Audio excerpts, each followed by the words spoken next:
All right, this is 7:28 in the morning, Tuesday, the 22nd day of the 10th month of the year 2024. Welcome to KUTV Kenya.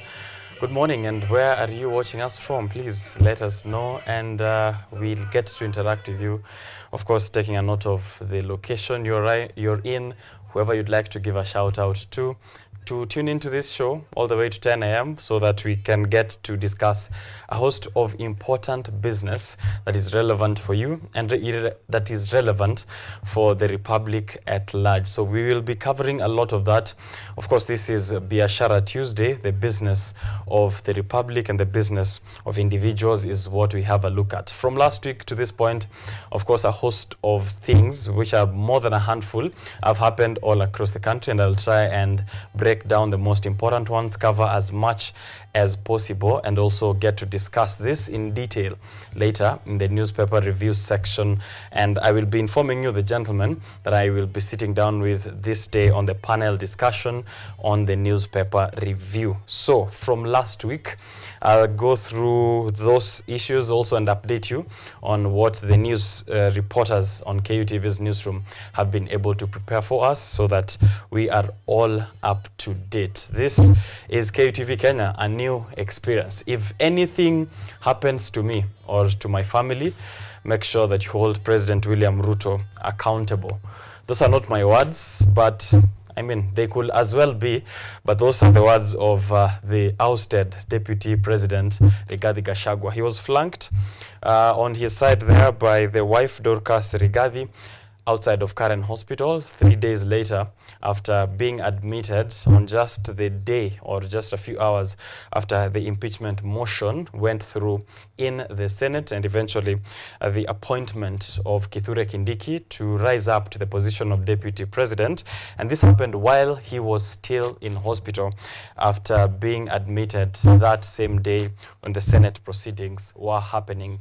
Deputy President or former Deputy President Rigathi Gachagua is having a monumental day today, this Tuesday. A host of activities are happening around this impeachment drama. We're going to experience legal drama as this being a do or die scenario when the three-judge bench gets to sit today and decide on whether there was legal or there was any issues that regards the impeachment of DP Rigathi Gachagua. That three-judge bench is expected to sit today and determine the case which was filed by Rigathi Gachagua immediately that impeachment went through. Also, there is, of course, another case in court as well that is supposed to bar or to lift those orders to bar the DP or the new DP from ascending into office. There are stay orders which are preventing Kithure Kindiki from becoming the new deputy president, which means the office is vacant and waiting for the determination of those two cases, whether DP Rigathi Gachagua should remain in office or whether we should have a new DP by the name of Kithure Kindiki. So Gachagua has also poked holes in the judicial process, saying that when it comes to the government trying to stifle his freedom and go after him, the courts seem to be faster than when he is filing cases against his own impeachment. He has poked holes in the judicial process, and we're expecting a lot to happen today. He's written to the judiciary to seek explanation on why there is a bench that has been constituted quickly to hear the lifting of those orders to the ascending to office of Kithure Kindiki, saying that that was way too fast and without the approval of CJ Martha Koome. But when he filed his own cases to prevent the impeachment of himself from the deputy president's office, he says that that takes quite some time. Something else that is happening today is that DCI has summoned the former DP Rigathi Gachagua to appear in their Kiambu offices to answer into the cases or the allegations that there have been poisoning attempts, or there have been attempts on his life, and 2 cases of poisoning in Kisumu and in Nyeri. These are statements that DP Gachagua, or former DP Gachagua himself, made in front of Karen Hospital when he was coming out of that bed rest, which he had been taken into, as I had explained earlier on. So DCI says that is a very important man in the country, and those kind of allegations cannot be taken lightly. Whether he will appear before them is something that we are waiting to see, because this is a big day for him regarding that case, to determine whether or not this is the end of the road for the man of the Mrima, after, of course, weeks of impeachment hearing, and, of course, that back and forth between him and the president of the day, William Ruto. This is happening as we just from Mashujaa Day celebrations. I don't know how that was like for you. Yesterday was an extended holiday from Sunday, the 20th of October, which is set aside to celebrate the heroes who have brought Kenya to where it is at the moment. This year, the public was trying as much as possible to celebrate the young men and women who died in the June 25th protests that happened in the Occupy Parliament march that was there against the finance bill of 2024. Weeks of protests which were there after that June 25th, of course, deaths, abductions, arrests that happened, and these have been celebrated as heroes by young people and people of all ages, really, even as we tried as much as possible to reflect on the history of the Republic of Kenya and point out some of those heroes who've been able to allow us to enjoy the democracy that we have and also continue to fight for a better future. Who are you celebrating? If you still want to do that, we are open to seeing what that looks like on the comment section. So celebrate your heroes still. It was just yesterday.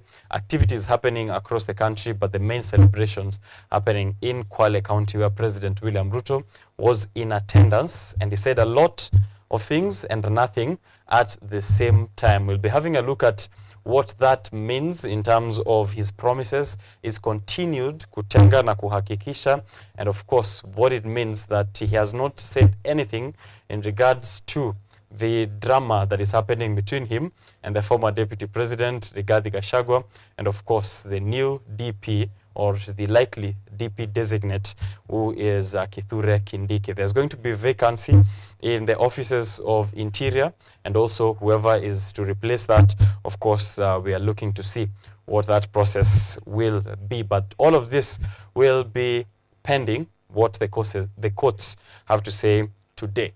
Something else that is happening today, this is a day of a lot of activities. 960,000 KCSE candidates are beginning their final examinations today.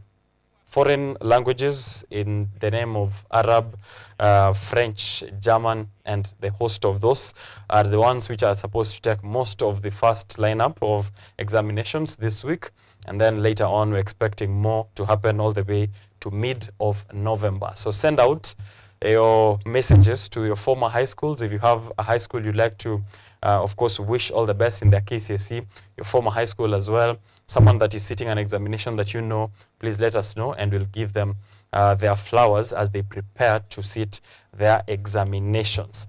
Extension of term limits. There is a constitution amendment bill that is happening, and this bill seeks to fix a few, or to change a few clauses in the Constitution of Kenya 2010.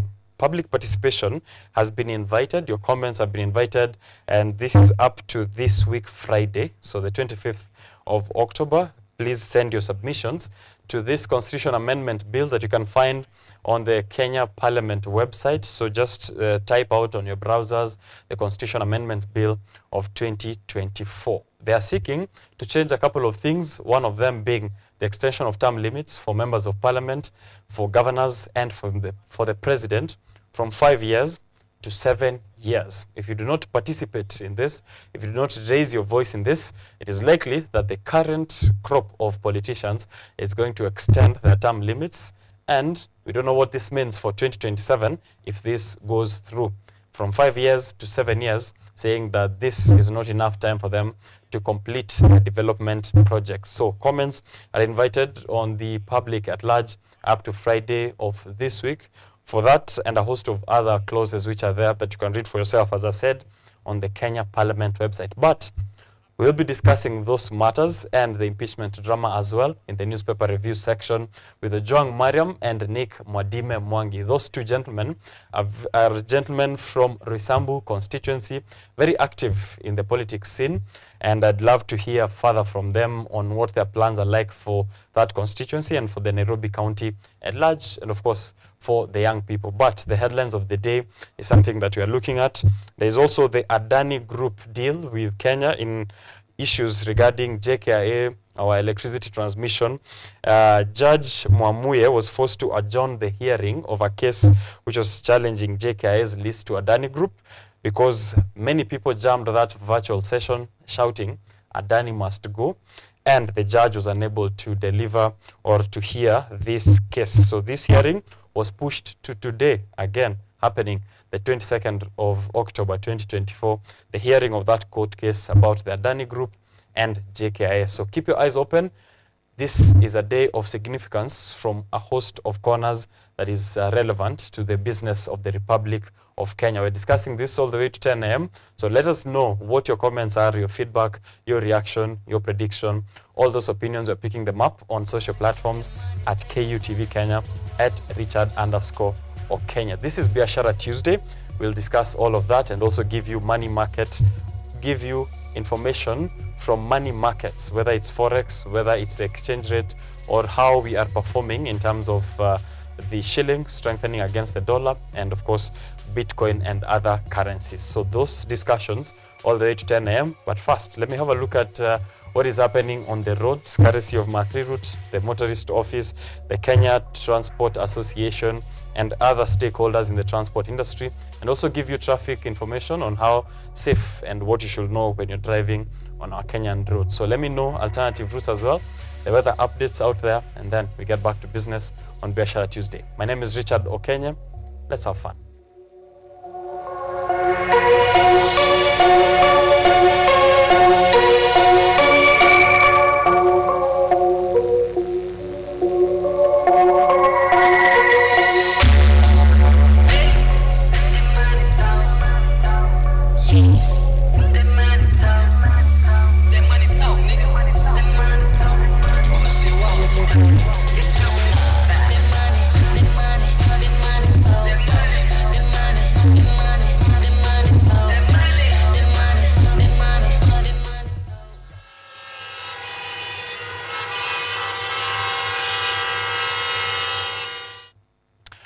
Because we try to keep the government, we have to keep the government in check as much as possible, or to make them accountable as much as possible. I wonder how accountable you are when it comes to following rules and regulations on the roads out there. If it has to begin somewhere, it has to begin with us. So make sure if you're on the roads, you're following the rules, and if you break them, you need to pay the price. So if you're caught over speeding in Kenya, according to the Small Offences Act on traffic, you should ask for a receipt or an image of you over speeding. The police officer should be able to show you from their recorders that they did see you overspeed or go past the speed limits in a certain section. There are bands or ranges in terms of fines that you need to pay when you exceed certain limits. So if you go in a speed zone or in a zone where the speed limit is 100 kilometers per hour, if you exceed this by between 5 kilometers to 10 kilometers per hour, so which means you do between 105 to 110, you should pay a cash bail of around 1,500 Kenyan shillings, be provided with a receipt by the police officer, and be told to pick a date for you to appear at a court to answer for your overspeeding charges. That is the process, not to check out 100 shillings or 500 shillings or 1,000. Ask to be accountable and ask for the police officer to be accountable. If you do it past 120 kilometers, or I mean, if it's in a 100 kilometer an hour zone and you do 120, the fine should be around 3,500 to 5,000. Cash bail, sorry, should be between 3,500 to 5,000. So once you're caught over speeding, ask for a cash bail, be given a receipt for the cash bail, and then pick a date for you to appear before a magistrate and answer for your crimes. So that is something that is provided for you there in the Traffic Offences Act. Do you follow it? Do you keep yourself accountable as much as you say that the government should also be accountable. Think about it. Here I see the Motorist Association giving us information, Ma3 Route giving us information, Outer Ring Roads accident alert. So let me go through them real quick on something and on some of the things that you should be aware of out there. From badly designed killer roads to collapsing killer corruption approved buildings, we don't have a country here. That's a Motorist Association reacting to that high rise which collapsed in Kahawa West over the weekend and saying that we have the same thing on the roads, killer roads and collapsing killer buildings. This is because of corruption. We have no country here. Outer Ring Road accidents alert and information. Nairobi bound commuter train from Ruiru is currently snaking its way towards Mutindwa train station, and you should get on it if you're trying to make yourself to town. In the morning, many people are crossing Outer Ring Road on foot to catch the train, according to Ma3 Route Pale. For those using Outer Ring Road, it's moving smoothly between Donholm and Kangundo Road interchanges. Having a picture here of Outer Ring Road. They're installing more footbridges, so hopefully solves some of those cases that we've been hearing. This is the most dangerously designed road in Nairobi. Outer Ring Road is currently moving smoothly all through. Please take action and don't wait disaster to happen. That's Kutukura roads to add more of those footbridges and designated pathways for pedestrians.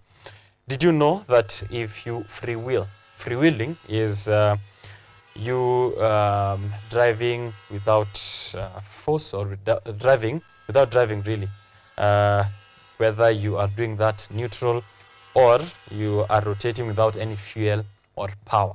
Yani unaendesha bila kutumia mafuta ama bila kuwasha gari. That's freewheeling for those who are active drivers. So if you freewheel, Kenya transporters are saying the effects of freewheeling is one, you will lose control and therefore might lead to accidents, increased brake wear, your brakes might not work after some time, reduced steering control, potential damage to the transmission, and lower fuel efficiencies if you are using a modern vehicle that is hybrid.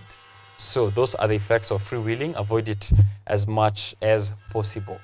That is reduced efficiency in terms of the brakes, lower transmission of fuel, and also the wear, that is the loss of control in case of you being out there, that is leading to accidents. That is the information I have for you on the roads this morning. I think much is happening on Thika Road. Ma3 Route is silent on that. Mombasa Road, Ma3 Route is silent on that. So we'll see what else is happening and then continue updating you as we go on with the show. I had information from the Motorist Association that I'm trying to see if I can pick up as fast as possible. But once I get it, I'll definitely be relaying it to you as we go on with the show. Kenya and NTSA are informing you to pick up your driving license and your logbooks. It takes only 3 days if you're using the NTSA website, and that information is available for you on the website as well. So check out NTSA website and get information on how you can get your vehicle logbook transfers and also your driver's license. Remember, if you don't have a physical driving license as well on the road, you are not, or a police officer is not obliged to check your license online. So if you're arrested because you didn't carry a physical copy of your DL, definitely you're the one on the wrong side of the law. Again, for logbooks, if you have no logbook, the vehicle does not belong to you. So ensure you're getting that transfer as fast as possible through NTSA's website. Going out to see what our reporters in the newsroom have prepared for us, updates from your world, in the borders and outside. How are we doing politically, legal drama, and as well as sports? The rising stars of Kenya are back, the under-20 champions. They fell to the host of Tanzania, and there's more information as well from athletics, where there's nominations of Faith Kipyegon and Chepngetich Ruth into awards that they should definitely be winning. So that information is coming to you. Don't go far, let me pick it up.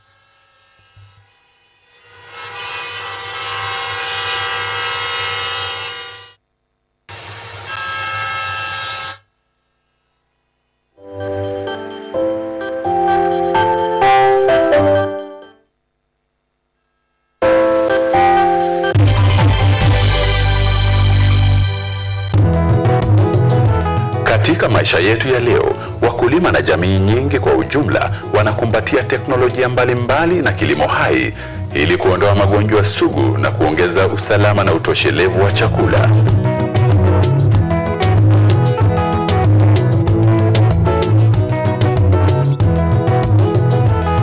Mbolea asili imepunguza asidi kwenye udongo na kuongeza mavuno chungu nzima.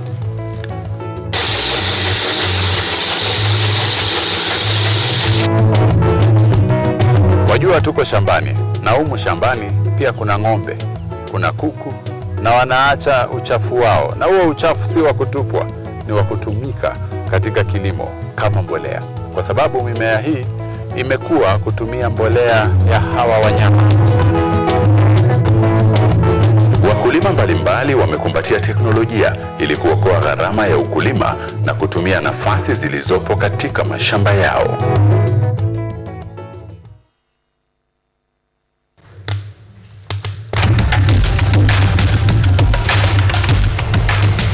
Access to knowledge, solution to unanswered questions.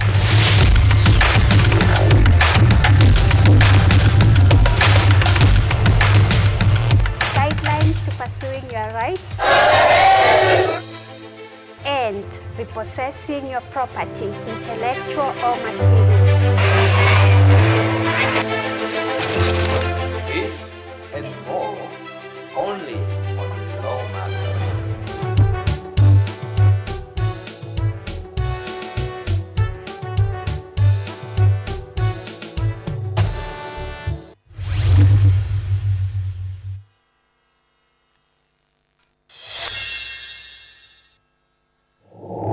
You need to look for high quality friends. I'm from Kingston, Jamaica, you know Portmore. That's my village. Kanga tu chini hapo ukinyebia ukikatia mademo akipita. Naweza saa hii nimekuja kukopesa choo.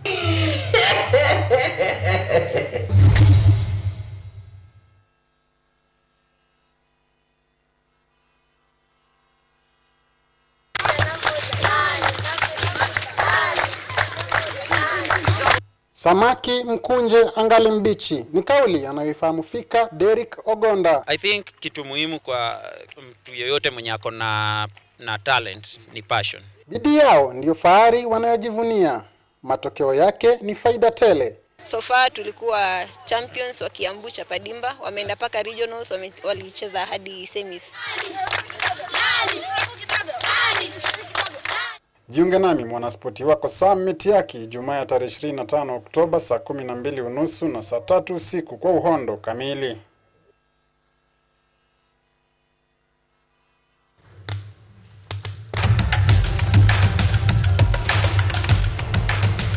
Access to knowledge,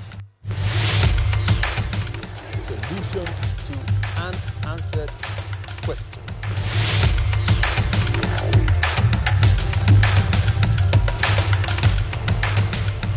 Guidelines to pursuing your rights and repossessing your property, intellectual or material. This and more only on Law Matters.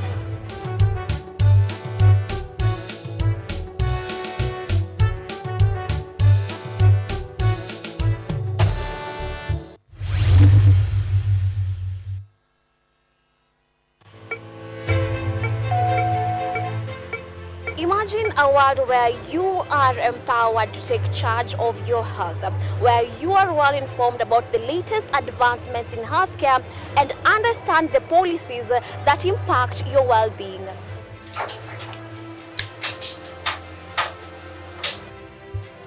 Get ready to take charge of matters your health as we bring you a blend of weekly health features that engage professionals from across various medical fields. When do you decide as a patient, do I need to go see the doctor? We are at a stage where we are seeing all this manner of chronic illnesses and we wait until we get a disease and then is when we go ahead. From the most mundane to the complexities that perhaps seem overwhelming, we got you covered. In terms of the factors that might be attributed, there are hereditary factors that means it could be genetic. So that's one factor. But there are other factors as well, like nutritional deficiencies. So some vitamins such as folate have been identified to be a factor in those. So our mission is to break down intricate health topics into understandable and actionable insights. Join me, Yvonne Kimuma, every Wednesday 9 p.m. on KUTV's News at 9, where your health is our priority.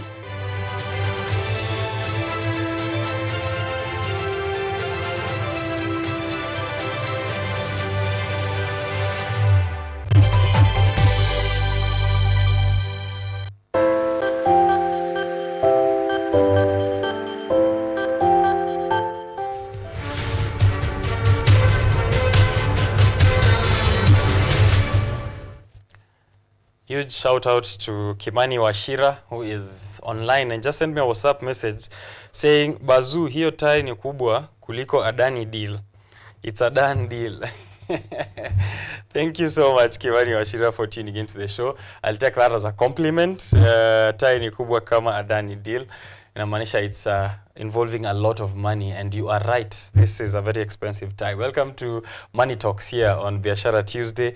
Ensure that you're interacting with us on social platforms. We'll be sampling your feedback as we go on. But first, let's have a look at what is the host of information that is relevant for you from your republic and also across our borders. We begin in politics, where Kenyans are now in limbo, awaiting, of course, the appointment of a new deputy president and the conferment of the impeachment by the Senate vote on Rigathi Gachagua.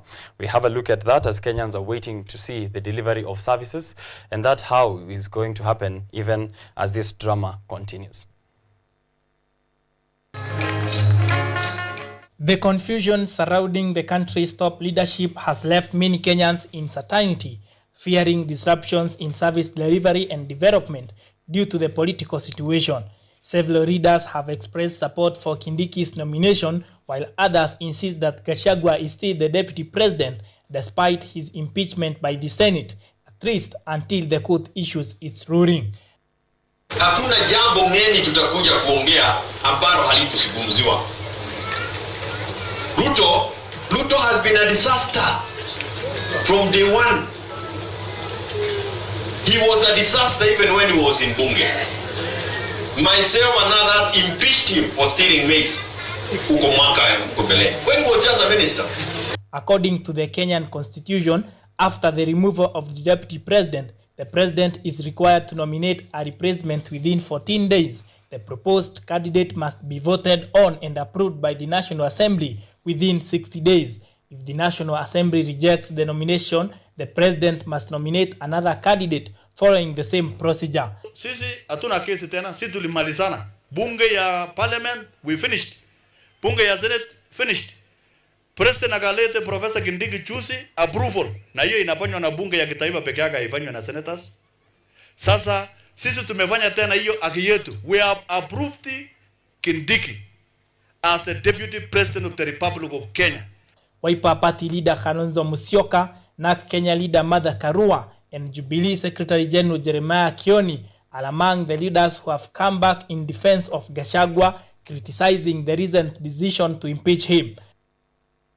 However, some leaders, including senior economic advisor Moses Kuria, appear to differ with these leaders. Kuria tweeted, implying that the court should not spare Gachagua, writing that what God has separated should not be joined by the court.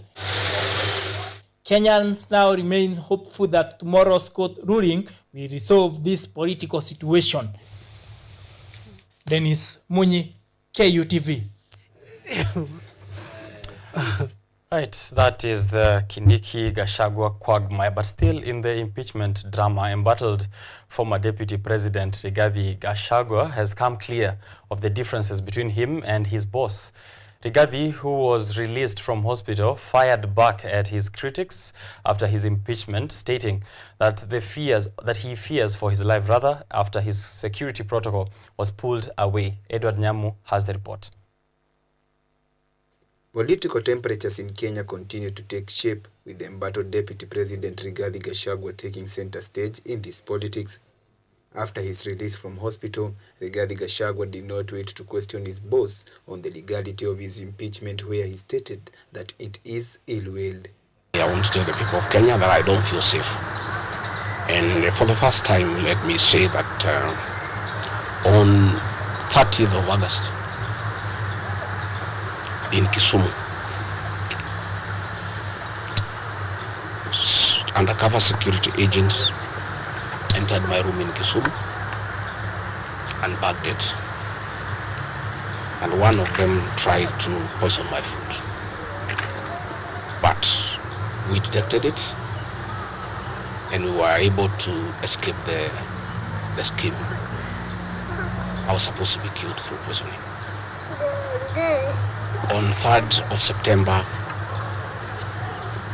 in Nyeri, another team from the National Intelligence Service came to Nyeri and tried to poison food that was meant for me and Kikuyu Council of Elders. On the events that transpired today, where he was supposed to attend the Mashujaa Day celebrations, Gachagua stated that plans were put in place to stop him from attending. I know there was concerted effort that I should not go to Kwale for the celebration. Wilson Airport were told that I should not go through Wilson Airport. All owners of helicopters were told that I should not be allowed to use any of them to go to Kwale. By the time I was getting here, I was under a lot of pain and shortness of breath. I found Dr. OKENYE and his team of paramedics were waiting for me. Quickly examined me, and he quickly made a decision that I must be admitted immediately. Gachagua has called on his boss to act according to the constitution, stating that he should leave alone his family after he withdrew his security. I don't understand. But as I say, I want the people of Kenya to know that as I go home today, I have no security. And it's good that they know. And if anything happens to me or my family, President William Ruto must be held to account. According to Gachagua, he was the only candidate who had faith in President William Ruto, adding that the recent events have shocked Kenyans and himself. Gachagua now remains a lone man in President Ruto's administration, despite him playing a critical role in forming the KK government. Edward Nyamo, KUTV.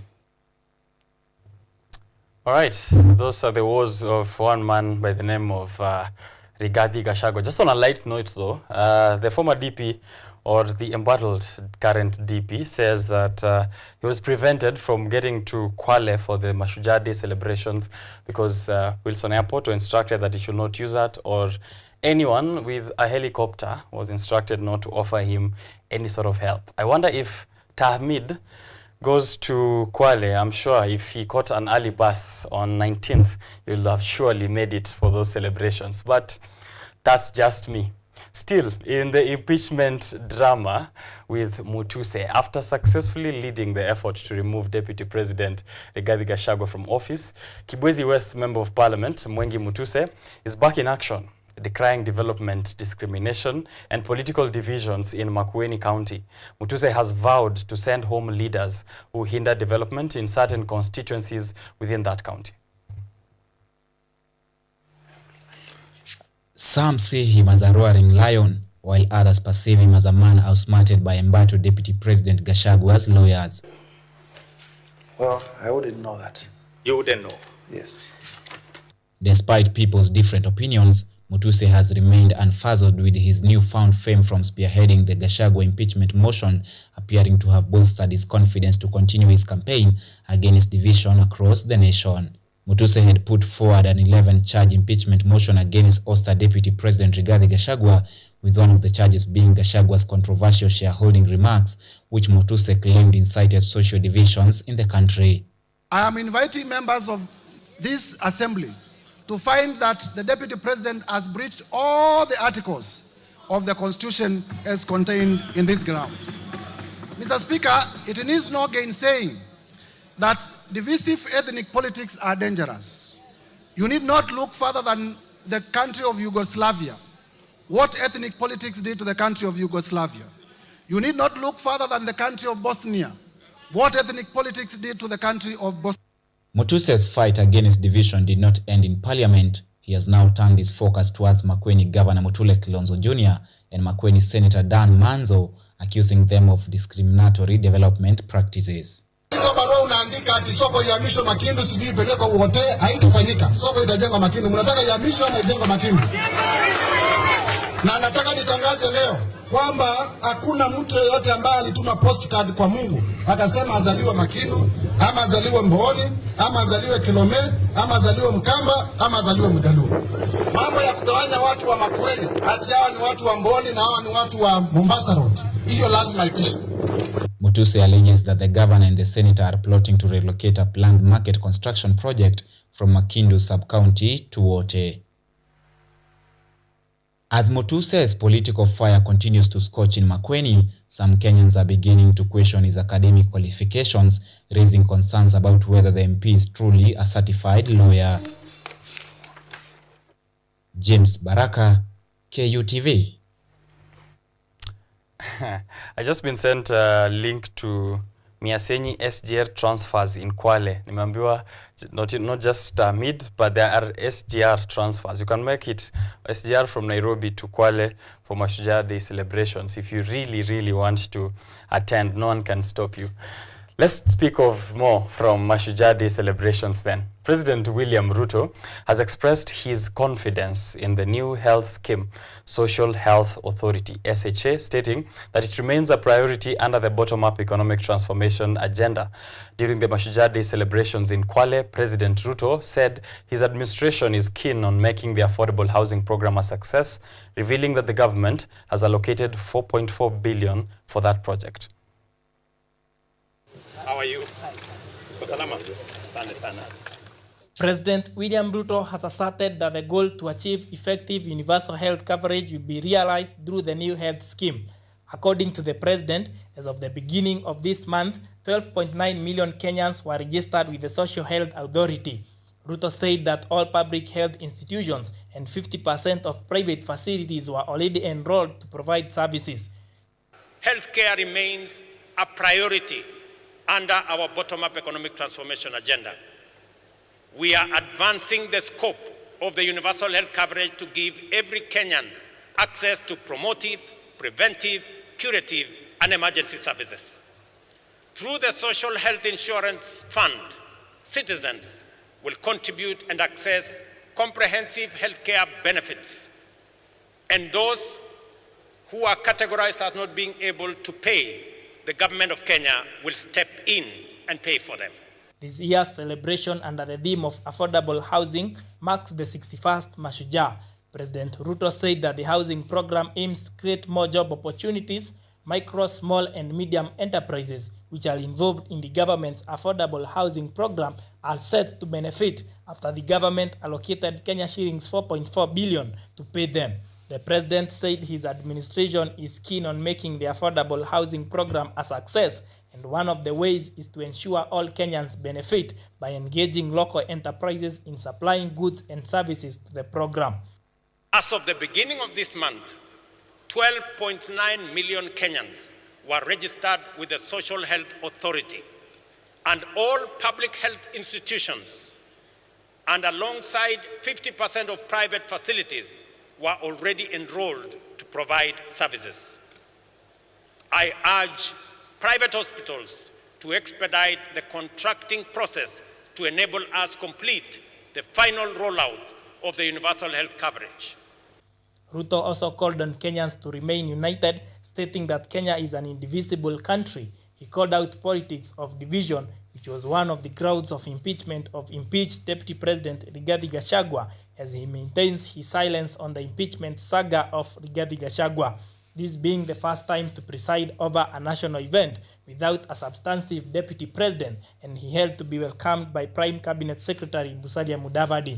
So far, the affordable housing program has created over 160,000 jobs throughout the housing value chain.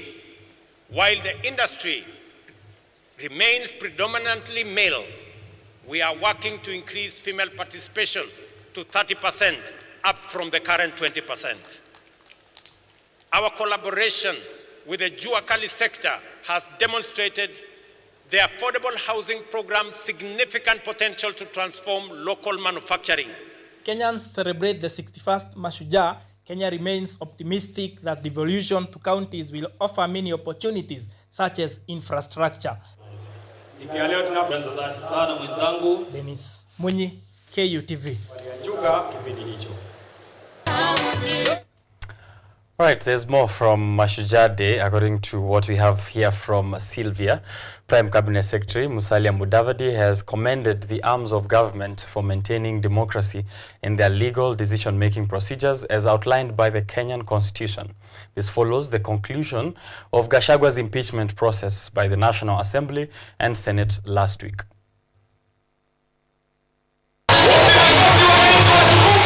During the Mashujaa Day celebration in Kwale County, leaders refrained from discussing the political tension surrounding Gachagwa's impeachment.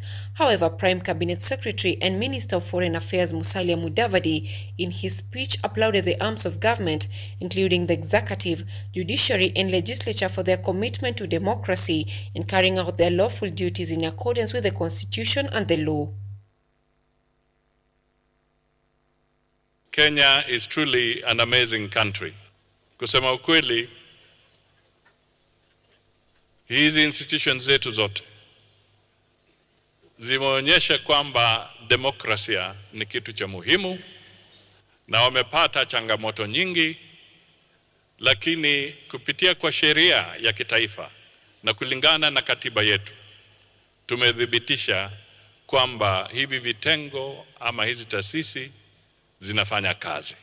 Gachagwa's impeachment process has been perceived to be politically instigated, driven by political undertones and lacking a firm legal ground. Despite the delay in the swearing-in of Interior Cabinet Secretary Professor Kithure Kindiki, he was still acknowledged to be the nominated deputy president during the Mashujaa Day celebration by Mudavadi, even as Gachagua, addressing the media in Nairobi, reiterated that he is still the deputy president of the Republic of Kenya.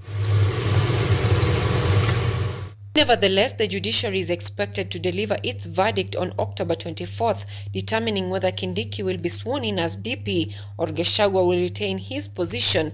Both sides have lauded the court's independence, expressing hope for fair and constitutional resolution. Anyango Sylvia, KUTV. Right, now elsewhere, Rukia in Kwale County, successfully and colorful, the day was in Kwale Stadium as the country marked the 61st Mashujaa Day celebrations. This is from the artistic entrance by the presidential motorcade, traditional attires and culture celebrations to overwhelming performances by various entertainment artists across the country, showcasing their craft in music, dances and plays. Rukia Hussein paints the picture for us. Captain Edwin Wahungu. Kwale County was today's host of the 61st Mashujaa Day celebration, which was filled with pomp and color, it being graced by President William Ruto. The celebrations, which were held in Kwale County for the first time, show hundreds of Kenyans showing up to commemorate this historical day. Artist after the other entertained the crowd, including President Ruto, who was received by the Kenyan Defence Forces in a ceremonial parade showcasing national unity and strength on the celebrations.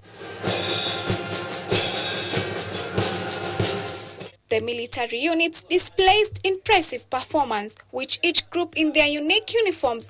This included forest rangers, national service youth, and officers from Kwale County. Additionally, air units demonstrated their capability with fighter jets and helicopters flying overhead. The performance of the Bomayango song by students in a white attire marked this year's theme of affordable housing, which has been President Ruto's key agenda in his administration. The highlight of this Mashujaa Day is not only a remembrance day, but also encourage units, development and pride in our Kenyan heritage. Rukia Hussein, KUTV. All right, still on Mashujaa Day. Mashujaa Day is celebrated every October 20th and is a day set aside to honor Kenya's heroes who fought for independence. Since the establishment of devolution in 2013, national holidays, including Mashujaa Day, have been held in different counties across the country. This move is part of efforts to ensure inclusivity and allow various counties to participate and benefit from these national celebrations. Ikiwa na ujumbe unaosema hongera mashujaa tuwape. Mashujaa Day, celebrated every October 20th, is a special day dedicated to honoring Kenyan heroes. This day recognizes those who fought for Kenyan independence, as well as modern-day heroes in various fields such as sports, arts, and leadership. It provides an opportunity to reflect on the contribution of these individuals. Initially, Mashujaa was known as Kenyatta Day, commemorating the arrest of Jomo Kenyatta and other freedom fighters on October 20th, 1952. However, after the enactment of the new constitution in 2010, the day was named Mashujaa Day. The first Mashujaa Day celebration under the new constitution was held in the capital city, Nairobi, at Uhuru Gardens. Machakos was the first county outside Nairobi to host the celebrations in 2015, marking the beginning of the county rotation for hosting national holidays. Other counties include Kakamega, which hosted the event in 2017, Nyeri in 2018, Mombasa 2019, and Kirinyaga hosting the event in 2021, and Kericho hosting the event last year. This year, the celebrations are being held in Kwale County, which is known for beautiful coastline and cultural diversity. Hosting Mashujaa Day has brought benefits such as economic growth, infrastructure development, promotion of tourism, and cultural appreciation for the participating counties. This year's Mashujaa Day marks 61 years since its inception in 1963, shortly after Kenya gained independence. This year's event is being held in Kwale County, an area rich in Swahili and Mijikenda heritage and known for its beautiful coastlines. Dennis Munyi, KUTV. Let's have a look at tourism now. Tourism investors and environmentalists in Malindi, Kilifi County have raised concerns over beachfront landowners constructing tall buildings, stating that removing trees for construction is transforming the resort town into a concrete jungle, potentially driving away tourists.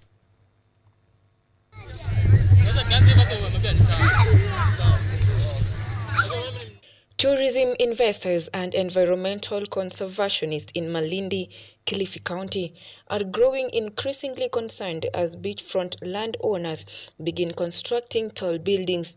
They argue that removing trees for this development is transforming the once vibrant resort town into a concrete jungle, potentially deterring tourists.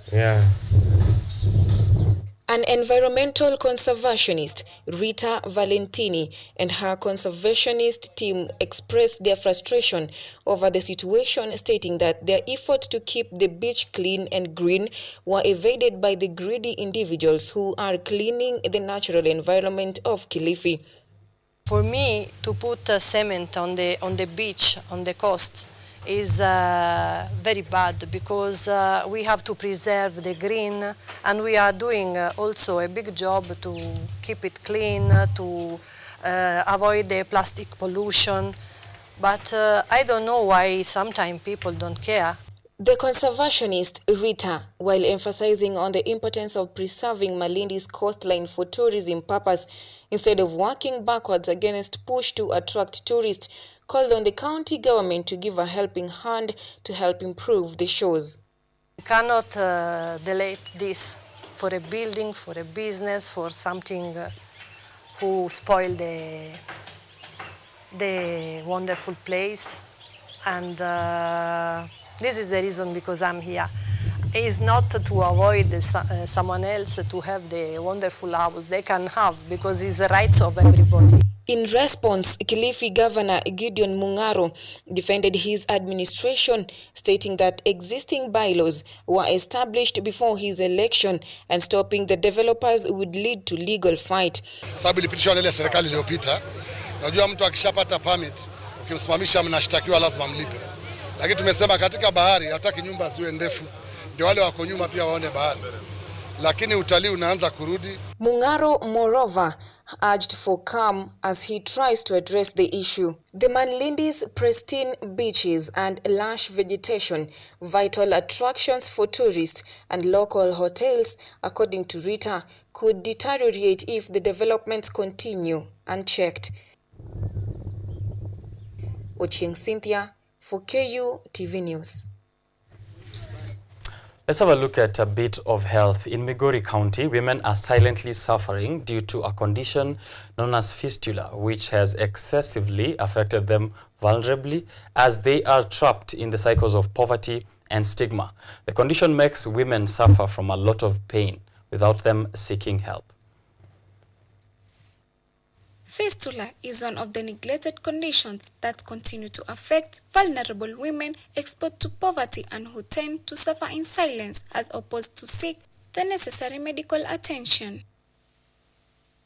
According to Godfrey Omire, an obstetrician gynecologist at the Migori County Referral Hospital, fistula occurs when there is an abdominal communication between two body systems, usually between the urinary and digestive system. Unfortunately, the statistics of fistula are sparse because much of the treatment is reliant on the goodwill of organizations and individuals. Men, fistula is quite rare.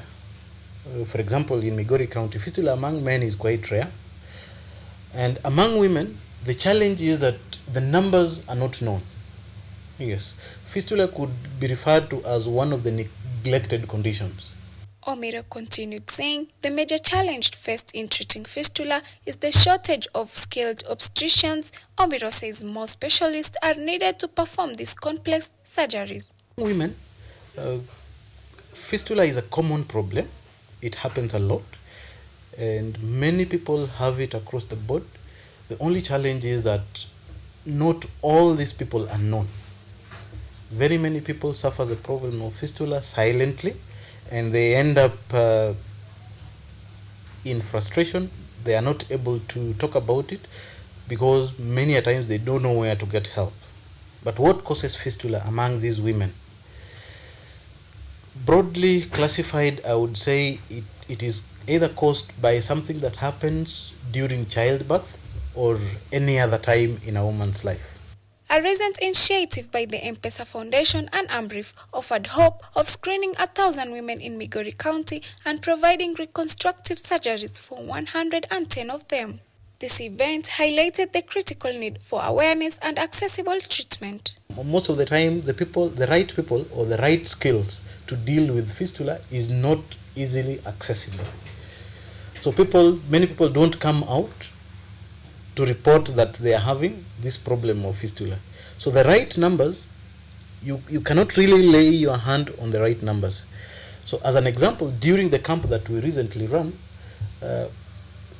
when word went out there that people are being screened and they can be assisted for fistula for free, close to 1,000 people were screened. Yes, around 120 were admitted and assessed, and 110 surgeries were conducted, and that was just during a 3-week period. As the sun sets over in Migori County, the silent struggle of women with fistula continues, with increased awareness and support expected to bring hope for a change. Rukia Hussein, KUTV. All right, I hope that help and stigma is also done away with in that situation in Migori County for the women to get the required health care that they really need. And all over the world, I am being also reminded. And if you have fistula or know someone who does, please make sure that they get screening and help as soon as possible. Let's move to farming. As one of the ways to address the unemployment issue in the country, farmers in Kirinyaga County are emphasizing the importance of embracing rice farming.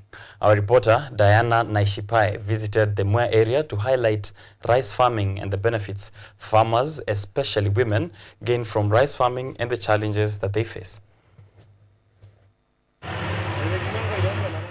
A According to the Ministry of Agriculture, farming continues to be the backbone of the nation's development and a source of employment to Kenyans.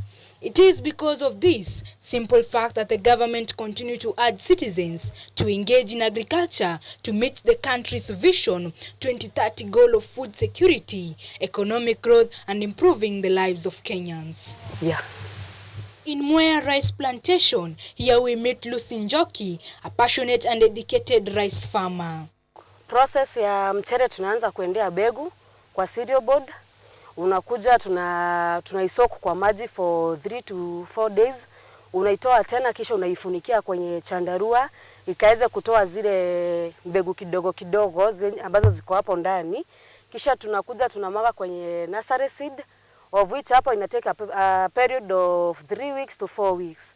After that we unplant from the nursery and bring it to the main acres of rice. Tunapanda. After that we take a period of 1 to 2 weeks. Tunaanza kulimia ule mchere, ule mpunga. Then after that we come tunaweka maji, unalimia, unaweka dawa. Maanake kuna zile dawa ambazo zinawekwa kuzuia weeds zisikue mingi. In Kenya, rice farming is primarily carried out in areas like Mwea, Ahero, Bura and Bunyala through irrigation system. The farmer begins weeding 2 weeks after planting the rice seedlings, then irrigates the farm using the irrigation system and applies specific fertilizers to boost and control weeds. Lucy explains that they often use water from the Thiba Dam for the entire irrigation process.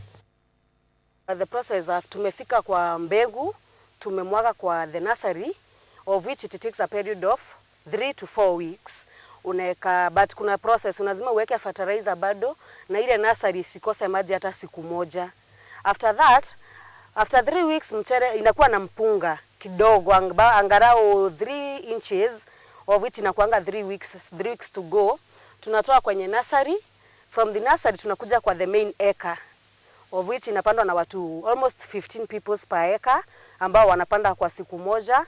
Kisha after that tunaweka tu maji, kuna process ya kuweka maji mpaka ile mpunga ikue kubwa angalau wiki 3. Farmers are encouraged to ensure that water is available in large quantities and continuously to guarantee proper rice growth. After about 3 months and 3 weeks, farmers begin harvesting. The rice is sun-dried for 2 days and then stored in bags to be transported to the factory. At the factory, the rice goes through several stages of processing to become edible rice, as Lucy explains. There is a process kwa sababu huu mchere ukitoa kwa shamba lazima upeleke pale kama ni nyumbani, uweze kuanika kwenye jua, ukauke kwa siku kama 2. Kisha uweze kuweka kama ni kuweka kwa nyumba, lakini kuna ambao wananunua the panda rice, wanaenda kwenye visiagi, the rice millers, they process the rice from the panda rice to white rice, of which white rice is the category of the rice that we sell. And the process of processing the white rice, that is the brown rice. Brown rice, it's Biashara rice, but it is the brown rice itself, it's not polished. So it's better for those people who have diabetic. Residue and waste from the process are used as livestock feed.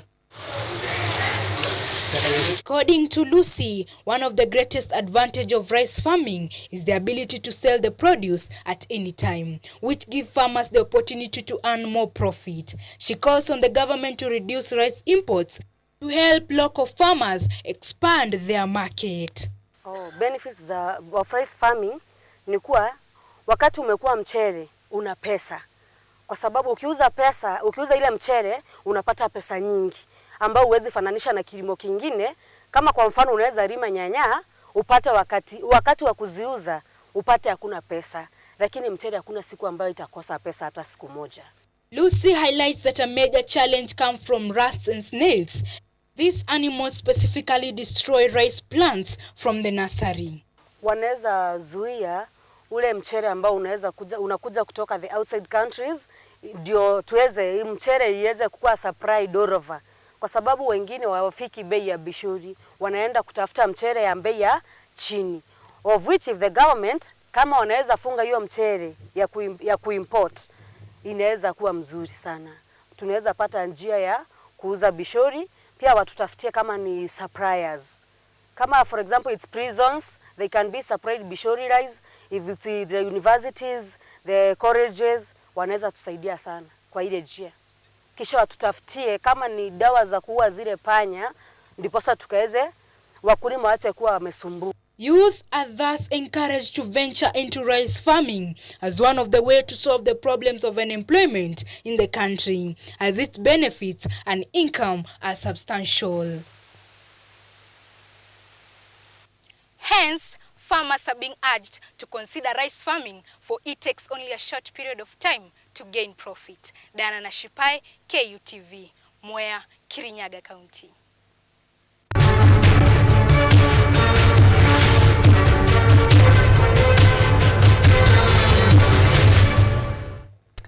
Right, that package on the rice farmers in Mwea brings us to the end of our updates this morning. Very grateful to all those reporters that you've seen there who prepared this, the editors in the newsroom, the producers, as well as the news anchors who presented this for you last night. So be sure to catch the latest updates and real time, 6:30 p.m. Mizizi ya Habari on KUTV Kenya, the Swahili version, and then 9 p.m. on primetime news. Here on Biashara Tuesday, we just break it down, give you a highlight, and then discuss it further on the newspaper review section later. I have some information for you in terms of sports. So just to real quick let you know that the Harambee Rising Starlets, Junior Starlets, they have been knocked out of the World Cup, the Under-17 World Cup, and I had that information here for you just real quick, inform you of what is happening on that front, even as we see them jet back into the country. So we begin first with the Rising Stars, which is the Under-20 men's team.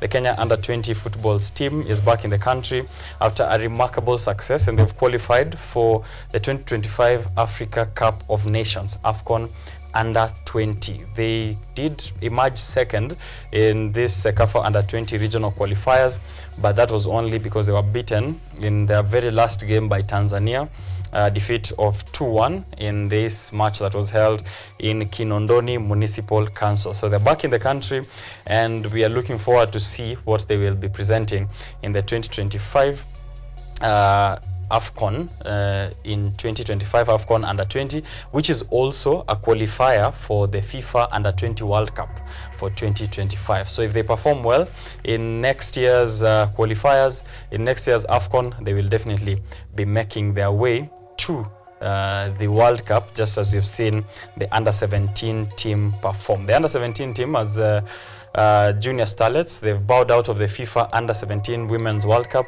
and this is after they have been eliminated with one game left to play. So they'll play their last game this coming Thursday against Mexico, and then they will jet back into the country. They lost back-to-back, this Under-17 team, 2-0 to England on Friday, followed by their latest defeat on Sunday night to North Korea, a 3-0 defeat. The Junior Starlets are remaining with their Mexico game, which they will just play for the sake of the process, and then they'll be back in the country.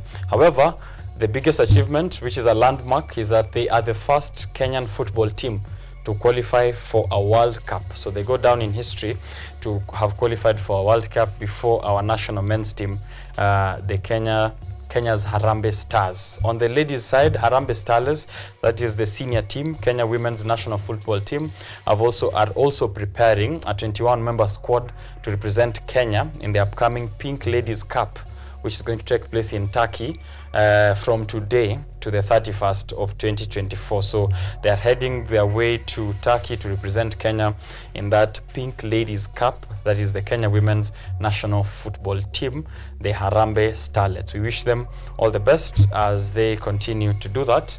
And Kipchumba Murkomen, please make sure that you take care of our athletes. Elsewhere in athletics, the last one is that Kenya's Beatrice Chebet, the 10,000 meter world record holder, and Faith Kipyegon, the 1500 meter world record holder, have been nominated for World Athletics Female Track of the Year, Athlete of the Year.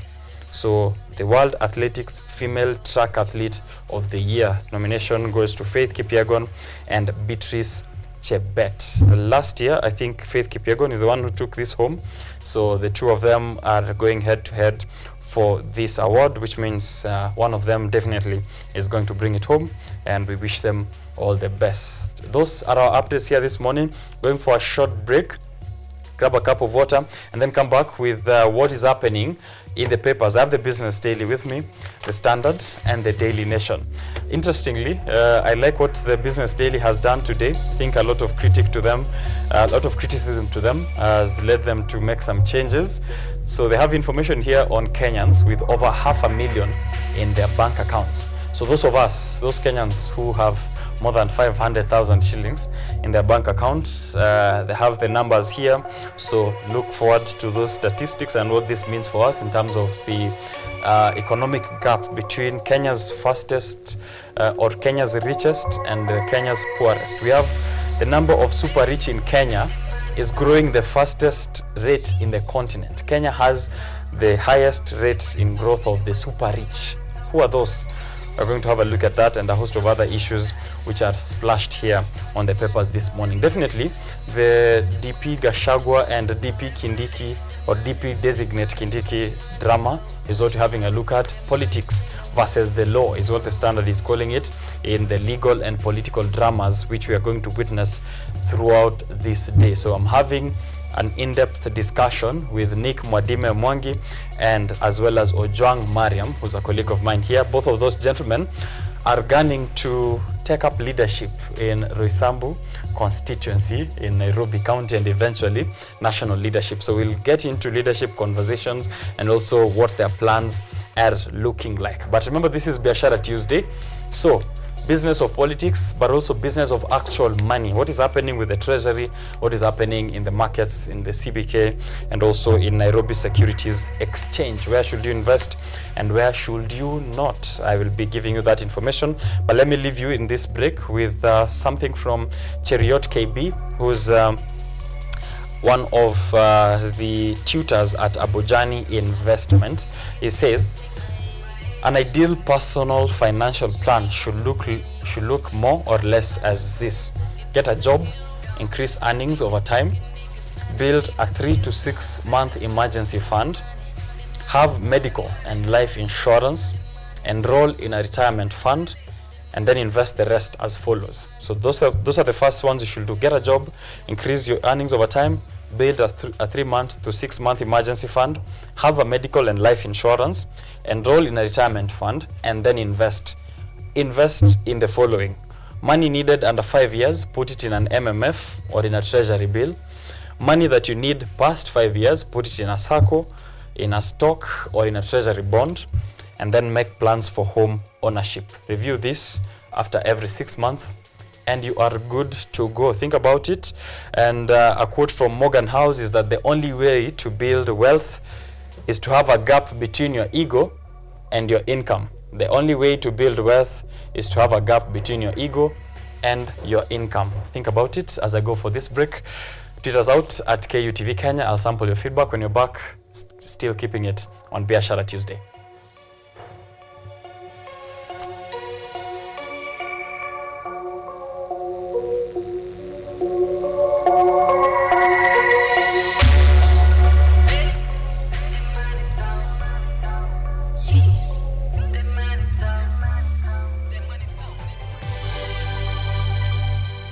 Lola ni programu inayokupa fursa ya kutizama video zozote pindi tu unapokuwa na nafasi. Hadithi za kukupa motisha, drama, maisha ya vyuo vikuu, teknolojia, masuala ya jamii, kuzuru maeneo tofauti, spoti, burudani na zaidi. Pata programu ya Lola sasa kwenye rununu yako kwa yote unayohitaji.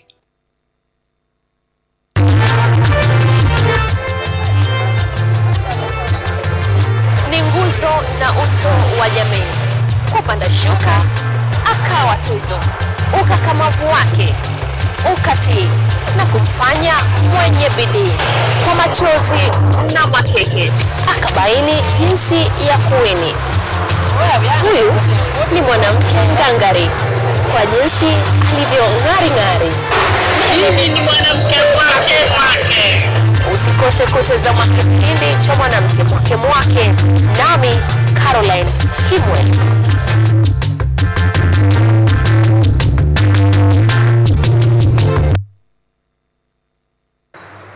They are powerful and influential. They make decisions in politics, education, finance, agriculture, health, sports, and all aspects of human life. But the impact of their decisions falls on you, the common citizen. KUTV Primetime News Thursday. We ask bold questions and pursue answers to the core to bring you closer to the story. We couldn't have it any other way. Join me, Auma Evans, as I raise matters of social concern to raise your voice from the background to the foreground.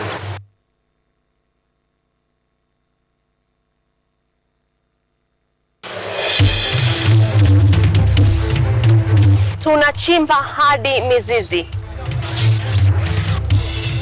kukuletea yanayojiri. So mimi naomba tu serikali yetu ya Mungu, jibarikiwe na Mungu, iweze kuteremsha bei ya mafuta.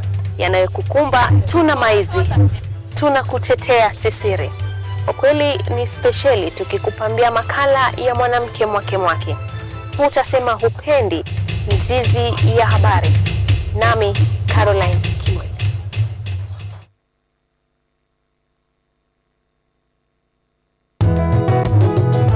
Katika maisha yetu ya leo, wakulima na jamii nyingi kwa ujumla wanakumbatia teknolojia mbalimbali na kilimo hai ili kuondoa magonjwa sugu na kuongeza usalama na utoshelevu wa chakula.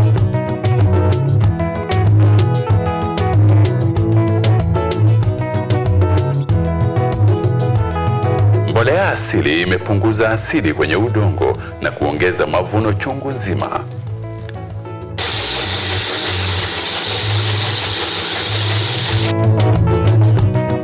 Wajua tuko shambani, na humu shambani pia kuna ng'ombe, kuna kuku, na wanaacha uchafu wao. Na huo uchafu si wa kutupwa, ni wa kutumika katika kilimo kama mbolea. Kwa sababu mimea hii imekuwa kutumia mbolea ya hawa wanyama. Wakulima mbalimbali wamekumbatia teknolojia ili kuokoa gharama ya ukulima na kutumia nafasi zilizopo katika mashamba yao.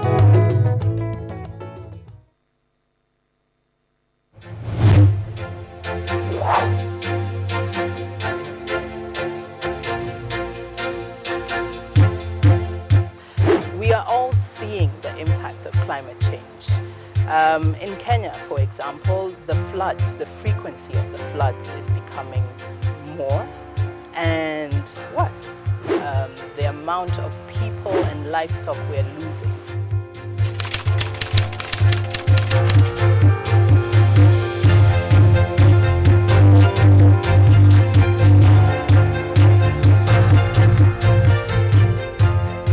The level we need to go is a level where the normal mwananchi and also the government stakeholders can uptake these solutions. Those small acts multiplied by millions of us will help make a difference in the world at the end of the day. It's just a slight behavior change that we need, and you'll find that it serves us a bit more than you put in. And that's the goal. We want to live a better world than we found, because at the rate we are going, it's dire. We will secure the planet for future generations.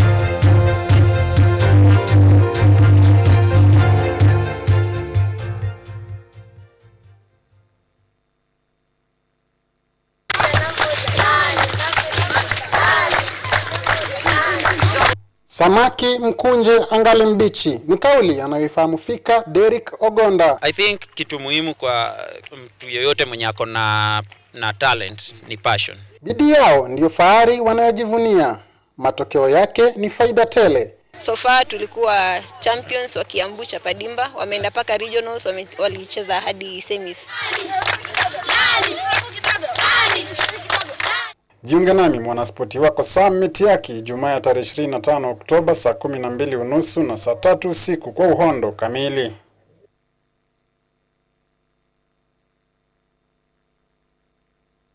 Mungu ndiye Yesu Bwana, wote waingie kwake.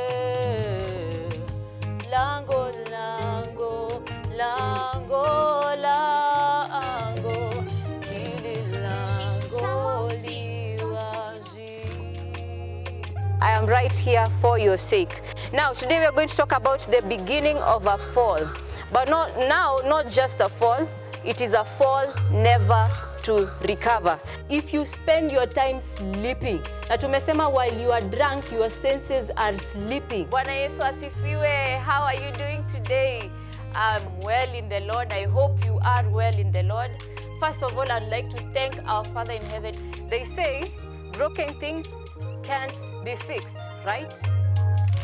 But that's a lie. Genesis chapter 3 verses 8. That evening they heard the Lord God walking in the garden, and they hid from him among the trees. But the Lord God called to the man, "Where are you? For God so loved the world that he gave his only begotten Son, that whomever believes in him should not perish but have everlasting life." Catch me right here only on KUTV every single Sunday.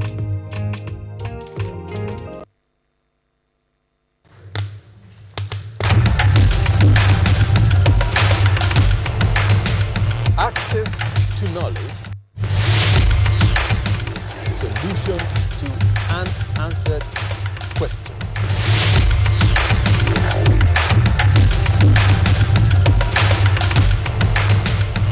Guidelines to pursuing your rights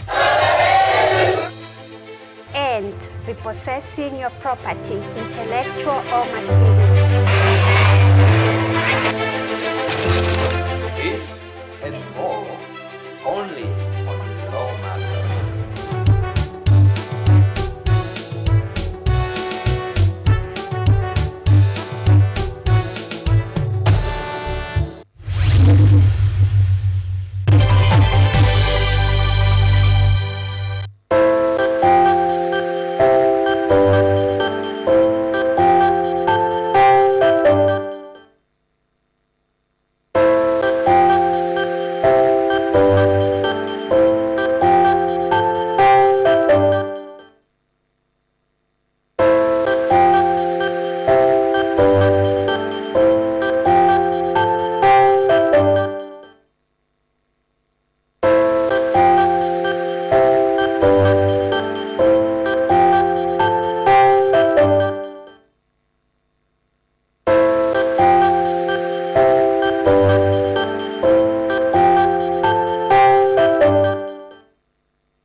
All right. This is still Biashara Tuesday. Where are your tweets? Where are your comments? Where are your WhatsApp messages? Send them through. Send it to my personal number if you have it. Send it to my Twitter account or X account. To make a Talia Twitter, but it's X now. So send it to our X at KUTV Kenya at Richard_OKENYE, or send me a DM as well. I don't mind. I have two gentlemen with me, Ojwang Mariam and Nick Mwadime Mwangi. They are sharp as usual. Dress sharply, sharp in mind and also body and character. And we are here to get their sentiments and their opinions and their reactions on what is happening in the dailies. I also try and get what you have to say. Get yourself a copy of either of this. Let me real quick read the headlines because you have the same paper, the Daily Nation, the Standard and the Business Daily, and then I'll have the gentlemen come in, introduce themselves and give their general comments before we get into the specific details of the stories that we have here. The State of the Nation is what we'll have to begin with, and for my part, let me read what the Daily Nation says here. How Treasury is abetting 437 billion Adani secret deals. How Treasury is abetting 437 billion Adani secret deals. Treasury has taken advantage of a loophole in procurement laws to secretly enter into contracts without going through a competitive process. And this has been sparingly used in the Kibaki and Uhuru eras. And this clause has now found foundation in what has come to be the controversial multi-billion shilling tenders with Adani, the Indian conglomerate company, Adani Group. This page is on story 10. It's the story that takes precedence in the Daily Nation. But hapa chini, we have DP Gachagua. impeached DP Gachagua, who's raised storms over his case. Anaonekana hapo mlima yake ishaguzwa. Then we have the Business Daily here with me. Kenyans with over 500,000 in bank revealed. Kenyans with over 500,000 in bank revealed. And I already hinted a bit of that. Let me allow Ojwang Mariam to let us know what the Standard has. Thank you so much. The Standards wanaongea kuhusu politics versus the law. Anasema case begin. An unprecedented, Mungu wangu, an unprecedented battle will take place in the corridors of justice starting today. Marriage issues are on the table in what is turning out to be an epic battle between the president, parliament, impeached deputy president, and judges. While pundits contend politics usually wins over the law, Chief Justice Martha Koome and her officials have their work cut out. Leo ndo tunaenda kuona kipindi cha pili sasa, starring Elisha Ongoya. Advocate Njero watakuwa hapo hivyo mahakamani trying to fight for what the Standard are also calling inside Gachagua's court battles relentless fight for career, reputation and protect fortune. Sisi na Sudan tuko on the same page. Good morning, ladies and gentlemen. My name is Ojwang Mariam. Thank you very much, Ojwang Mariam, for that introduction and of course letting us know tuna expect nini in the Standard. Nick Modime Mwangi. Yes, my brother. It's been a long time. It is indeed. Welcome back to Biashara Tuesday. Thank you so much. Yes. You know, I once told you, Richard, it is better to choose a good mother for your children than a beautiful wife to yourself. I once told you that. Yes. We once spoke about that Nakumincha must go. She's gone home. You are the first to say it. I have to always remind people. I told you that the minister, cabinet secretary for education must go. He's now home.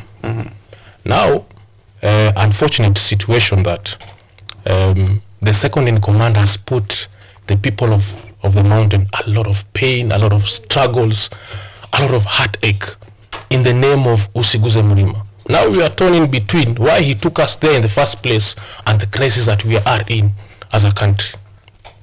But that's beside the point. Yes. Because we have so many things to talk about. Backstage, we were discussing here with Madam Ojwang that by the end of this month or November, over 9,000 students will be graduating from Form 4 or their A levels. Where are they going? Nobody is still talking about the SHA endorsement. Nobody is still talking about the new education funding model. That's been thrown under the carpet. But we are fully focused on the politics of the day. And I told you from day one, when emotions are whipped, people make decisions based on emotions. And people are waiting. People are getting angry about the day. And I told you, if you remember very well. Yes, you have. I told you that it will reach a time people will go to the street. The Gen Z came and people were still sad. People were still filled with anxiety. And the more that this government is making people more anxious, more emotional, this government will not survive. Right. Yes. One thing I have to say again, which I have said, Nick seems to be always ahead of what is coming up. That Gen Z protest, Gen Z-led protest that happened in June, came months after you kept saying that emotions will push us to get to the streets. Yes. And eventually, indeed, we did get there. Those are important issues to discuss in this day and age. The university funding model, 960,000 KCSE candidates sitting for KCSE beginning today, and we are sure only a few of them will make the cut to get to university. And in the few that will make it to university, there's not much funding that is there available to them. Given we already have a crisis on the first years who are in school, that is brushed aside.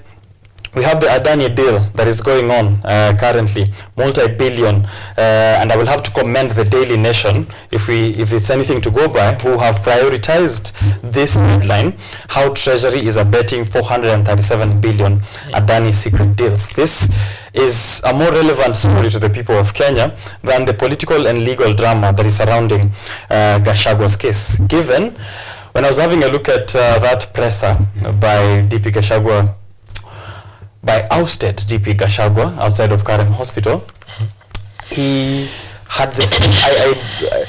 I felt like he copied the same speech that DP Ruto again gave back then.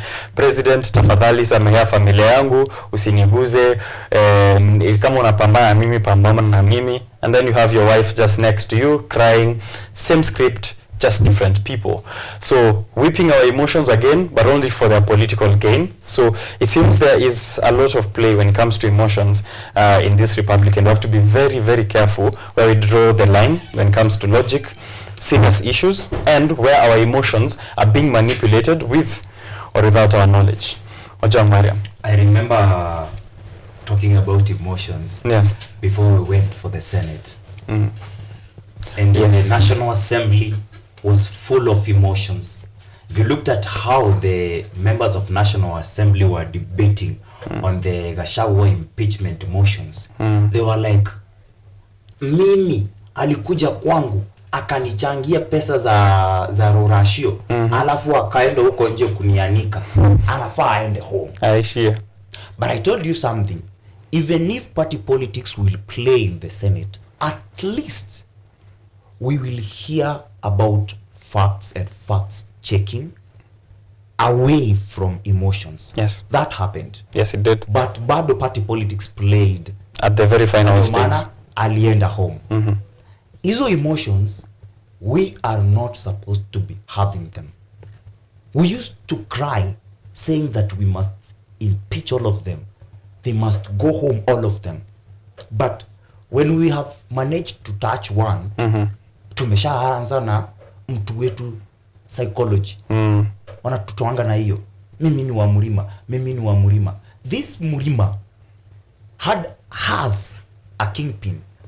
But the deputy president number 1, kuna deputy president wawili.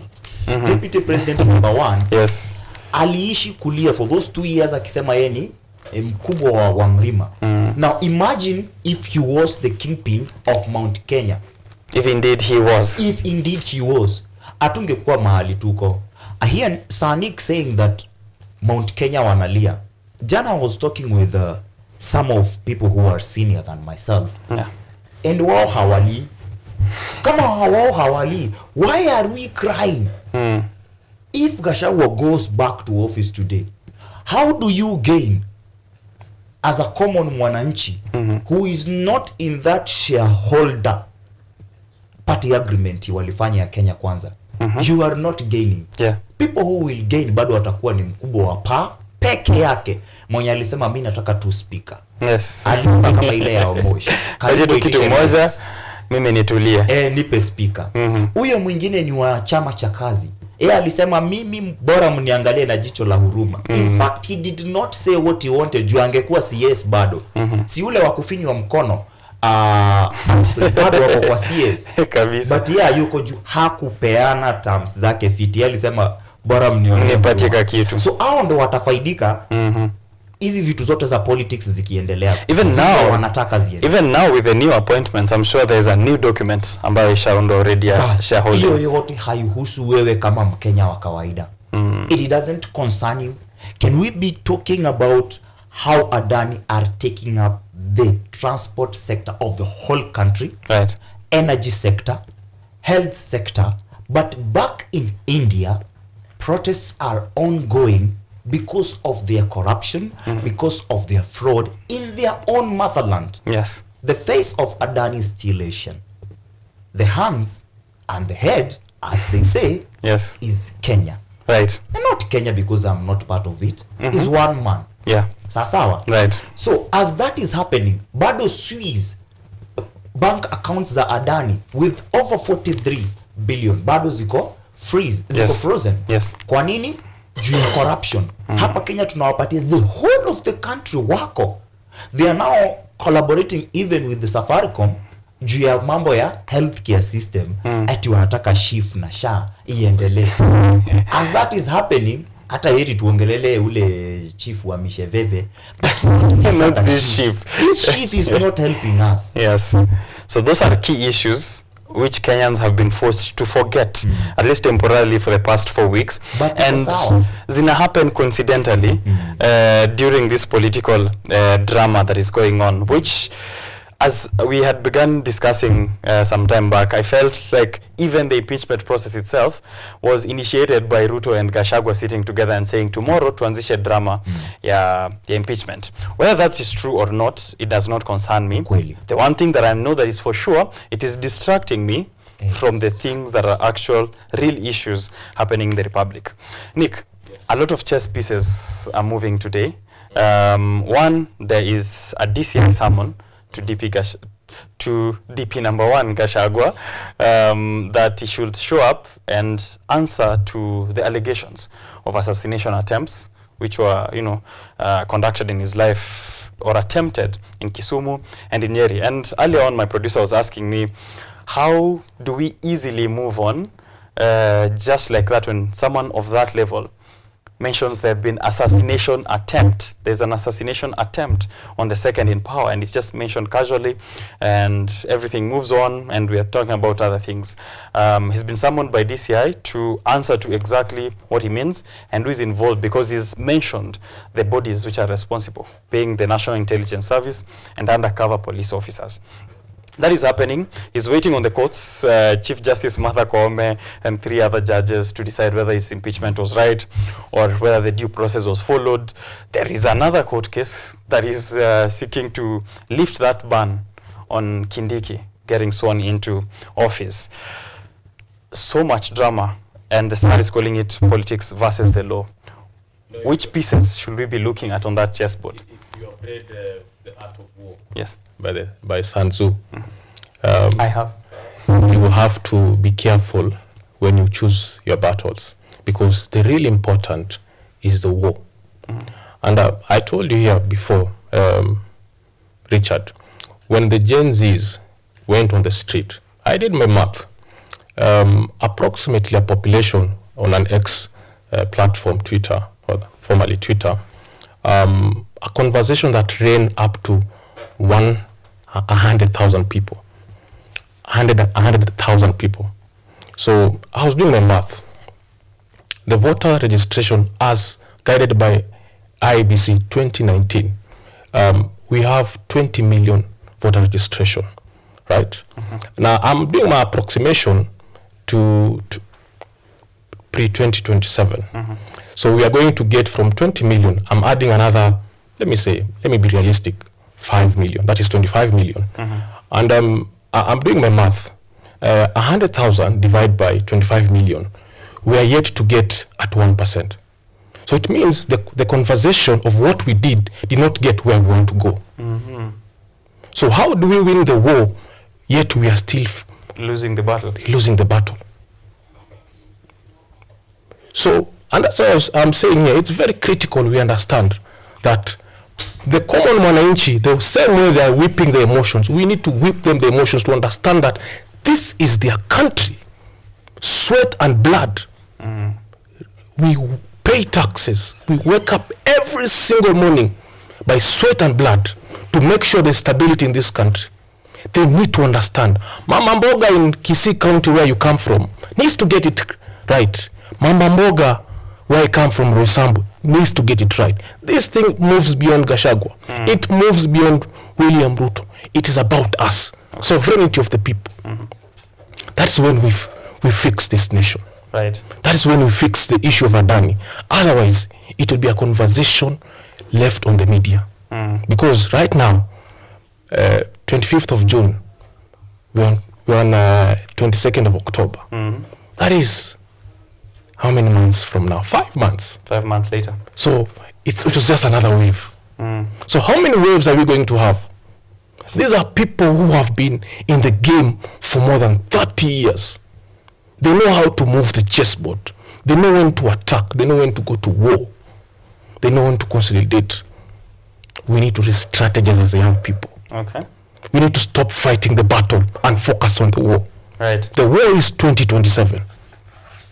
And already, they're whipping up emotions because if we have this kind of headline, which is moving to across the country to those 20 million plus people, at what point will we also come and whip their emotions and tell them, Cheki, this is not what we need to focus on. We need to focus on other issues, which means they're 10 steps ahead in very many fronts. Exactly. And I told you here before, it is very unfortunate that we as Kenyan voters, we don't vote logically. We vote emotionally, based on ethnicity. That Ojong Mariam is coming from Rosambo is based on a particular ethnicity. Now that he cannot, since he's a brilliant mind, he cannot do effective change based on who he is as a person, not what he can do for Roysambu. Now that Nick has aspiration in Roysambu and he's from a particular ethnicity, he cannot perform because his people have to eat. And you see, this is a culture that has grown over 50 years. How do we finish it within one day? It can't be just a day. It can't be just a day. And that's what we are telling the young people. Let us re-strategize. Let us come. Let us think. Let us organize. Right. So that when we attack, we're not going to lose the war. Right now, Adan is a seal deal. Chief is a seal deal. Right? Are we understanding the powers we have on the Constitution? The same powers that we went on the street, that we shook this country. The same power that made a whole change of cabinet. Though not much, but significant. Yes, still something. It should tell Kenyans that the power belongs to the people. Definitely. Right. So, page 8 and page 9 is where you'll find that story that we don't like, which is politics versus the law. The story of Rigathi Gachagua, William Ruto, and their friends, because they're all friends. So you can read that on page 8. The Daily Nation calls it, or asks a question, which is, did Ruto Senate bypass poll body in swift deputy replacement? So the vote on impeachment happened in Senate at around midnight, and less than 10 hours later, Kithure Kindiki had already been cleared by a host of bodies, including an unconstituted IEBC, which we still wonder how it happened overnight. IEBC, KRA, Anti-Corruption, EACC.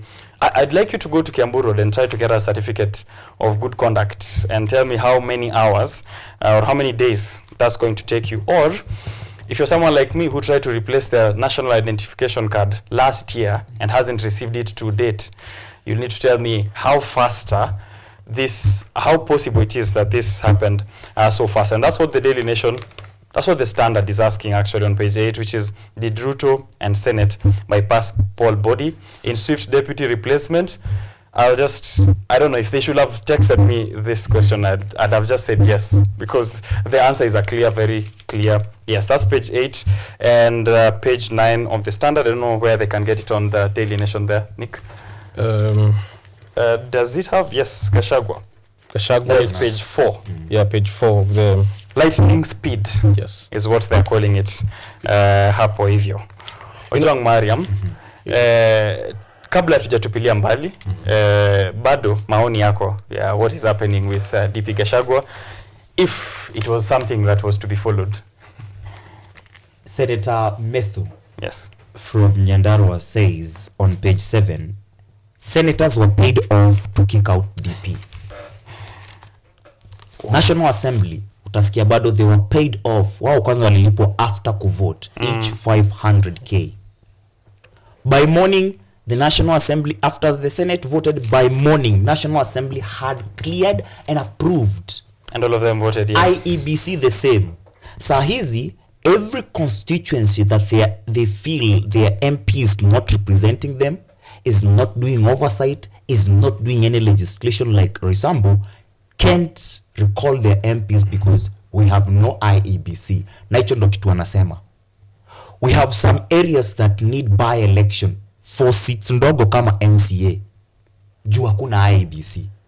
IEBC hii ingine yenye ilikuja na ikasema the DP seat is vacant, imekuwa cleared na wameclear huyo mwingine ni nani? Saa hizi bado hatuna IEBC, si ndio? Hatuna parliament, hatuna airport, hatuna health anymore, it's not working.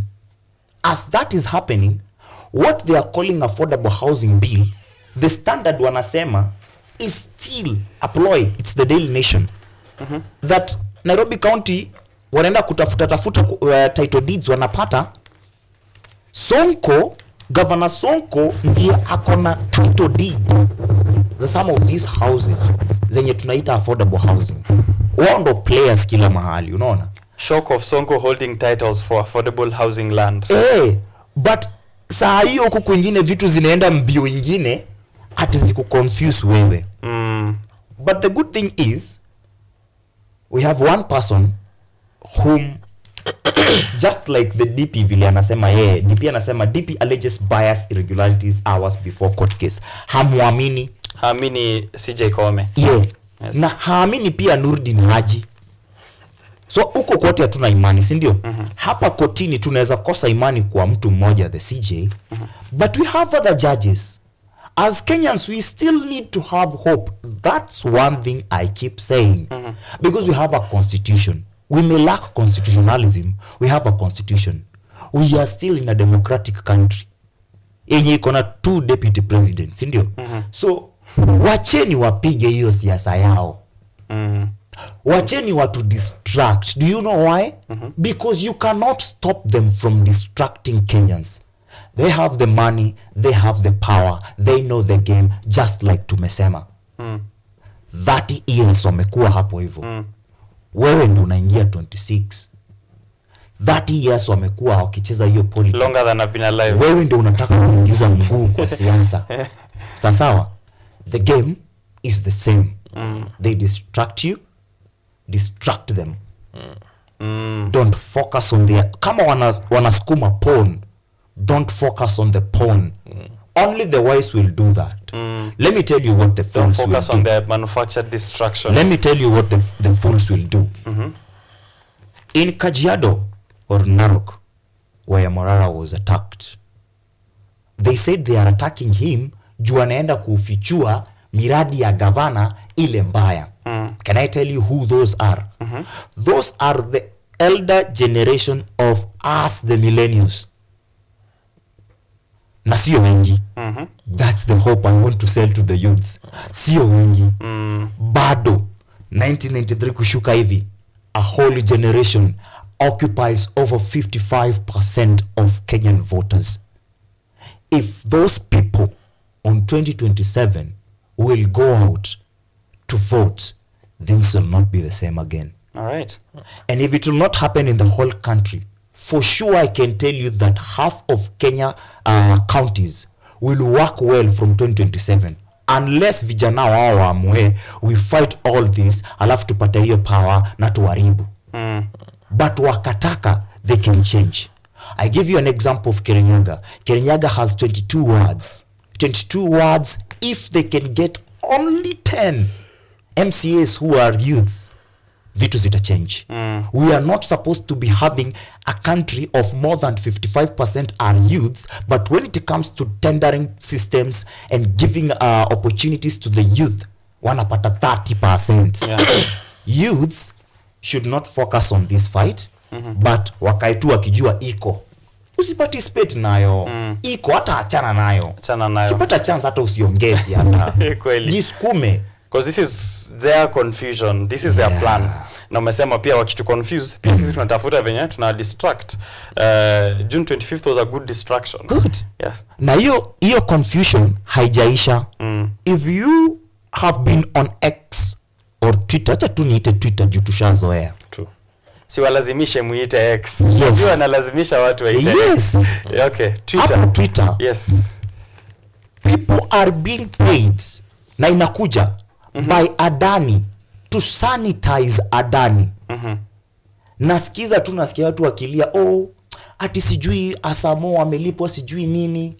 Bro, Achana There is nayo. poverty. Haikuhusu kama sio wewe umelipo uongelelea ndani kusanitize. Haikuhusu. Can you focus on what you can do, because there is something that every one of us can do. Kwa nini basi we are all created in the image and likeness of God? Because we are all gods. I like that. Focus on winning the war, not these battles. Every battle in a camp tuna lose. Tuna make step ahead, but tuna lose your battle. Let's not focus on the battle. All right. Let's not focus on Rigathi. Kwa nini wetu? Nick, Yes. kuna small bit that brings a bump into that road. The journey that we've described to, how we can beat them at their own game, or, how Kenyans can wake up to the realization that this is a game. Because there's also that acknowledgement kwanza ya kila mtu aelewe kwamba guys, hii ni game. Sasa shida ni moja, IEBC. The Standard has asked whether Ruto and his people bypassed, the relevant bodies for the approval of Kithure Kindiki, which the answer is an obvious yes. Ojwang amepoint out to a story where, there's Senate kusema watu walilipwa wa vote hivi na hivi, na hizo ni story tumezoea kusikia. Watu wanalipwa wafanye hivi, watu wanalipwa wafanye hivi. Which means, even at the constitution of a new IEBC, Ruto will beat us to the starting line or to the finish line. He could manipulate it and have a body of IEBC ikuwe sawa. Mnataka mreconstitute IEBC, ndio hii, ndio hawa, approve with parliament, my own people approve it. How do we beat a game that is already rigged from inside? The quagmire that we find ourselves in, Richard, is in the first place is how did we find ourselves that the appointing authority of an independent electoral body of elections is only hired by the president? Look at what we did at the judiciary. Today, the president cannot wake up and just appoint a CJ. There's a process, there's a body that ensures that a vetting is done. Qualified members of the learned are being vetted. It is the same spirit that we should carry in the election body.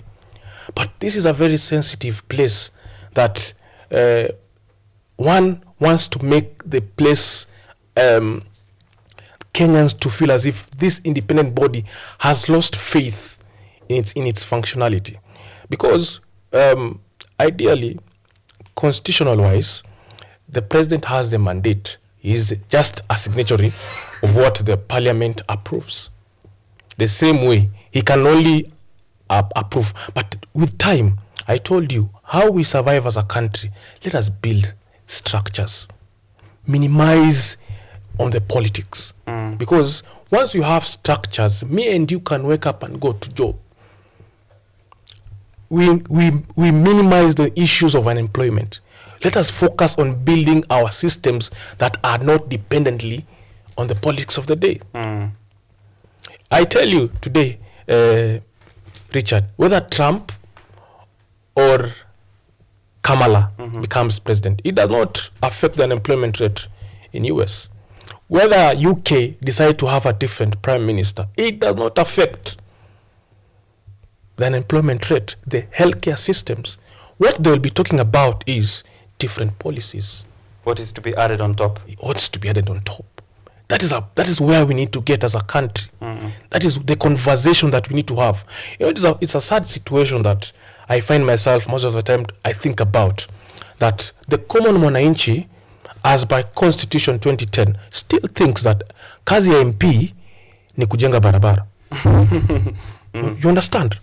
Kazi ya MP ni kujenga, you understand? And that is the same spirit that we, aspiring MP, will go to the state. We are forgetting that the 2010 Constitution gave us devolution, Richard, that MP are supposed to be making laws. Now, that is what we are suffering from, Richard. Yeah. How do we convince our entire generation that we've actually moved on? Yeah. That catch up. Yes, we need to catch up. Yes. That is where we made a whole monster 2010. We are still reliving it. We are still even confused on how to implement it because it is very difficult. From 1776, USA has only amended 7 times. And it's just an article. It did not even change the constitution. This constitution is very supreme. It is very dangerous. Yeah. So Kenyans need to sit down and understand, how do we make this constitution to work for us? Right. That is how we beat the IBC issue. Right. It won't matter. It won't matter. Right. Whether you are conniving, you are sly, it will not matter. at Because that point. what the president knows, he looks at the constitution, is advised by the lawyers, and looks at the loophole, is taken advantage of. Yeah. It's so simple. He knew that Chebukati will be going home. Let me delay the process. It will favor in my bargaining power. Because, as my good friend is saying, we were supposed to recall so many MPs. Yeah. But the unfortunate thing, this guy knew this is just noise. Yes. This is just noise. And the MPs also knew they're just noisemakers. Right. We need to shift from becoming noisemakers to implementers. And it's understanding our tools of war. Yes. The one is the constitution. A very supreme document. A very supreme document. Yeah. Let each and every Kenyan read. You don't need to be a lawyer. Let us wake up. Because the worst thing that can happen to you, Richard, is if you don't have information. That's how they play you. That's how they play you. And there are people are making a lot of money, a lot of investment with information. Our president has so many advisors. His main work is just to listen to them and make a political decision. Not an economic decision, clearly. No. He has no interest in our economy. I told you that before. He has no interest in the economy. He has no interest. Because if he had interest, okay, let's give it to him a little bit. Because let's be fair. The only thing that he managed to convince us was President Uhuru Kenyatta, former President Uhuru Kenyatta, failed the economy. But ideally, the economy was crumbling down the whole world. Until today, US is still struggling. So we as a third country, how do we move on from COVID? So those are the things that Kenyans need to be taught, to be educated. Okay. That it will take us not just 4 years, even 10 years to recover from this economic issue. It's not easy. Countries have fallen. Look at what is happening in India. It's still economic crisis. So we as a country need to learn, need to look, need to understand. Yeah. So these are happening to our neighbors' countries. Right. The whole world today has a crisis of the economy. Even President Ruto understands that not even us, even if you're a best economical model or solution, can bring a solution to it. Because it is something that took us a whole year in the whole world. The only difference being that President William Ruto has no interest. I told you. In the economic development. Yes. Yes, regardless of how bad it is for everyone else. The unfortunate bit, Richard, is I agree with Mariam. Come 2027, we are going to have a lot of young people in Parliament, in the County Assembly, in the Senate. Because Ruto is going to use that against us. So he's still going to play us at our own game? He's going to throw all MPs all away. Because that is politics of the day. And he's going to work with the new MPs to survive a second term. And that is why we must tell our people, let us not agree. Because if you're willing to go through this pain again, it's like if you have gone through a divorce or gone through a heartbreak with your significant other, you are willing to go through another toxic relationship. No. Let us be very serious. Before we move away from the IBC political dramas, kitu nasikia tu mimi ni civic education.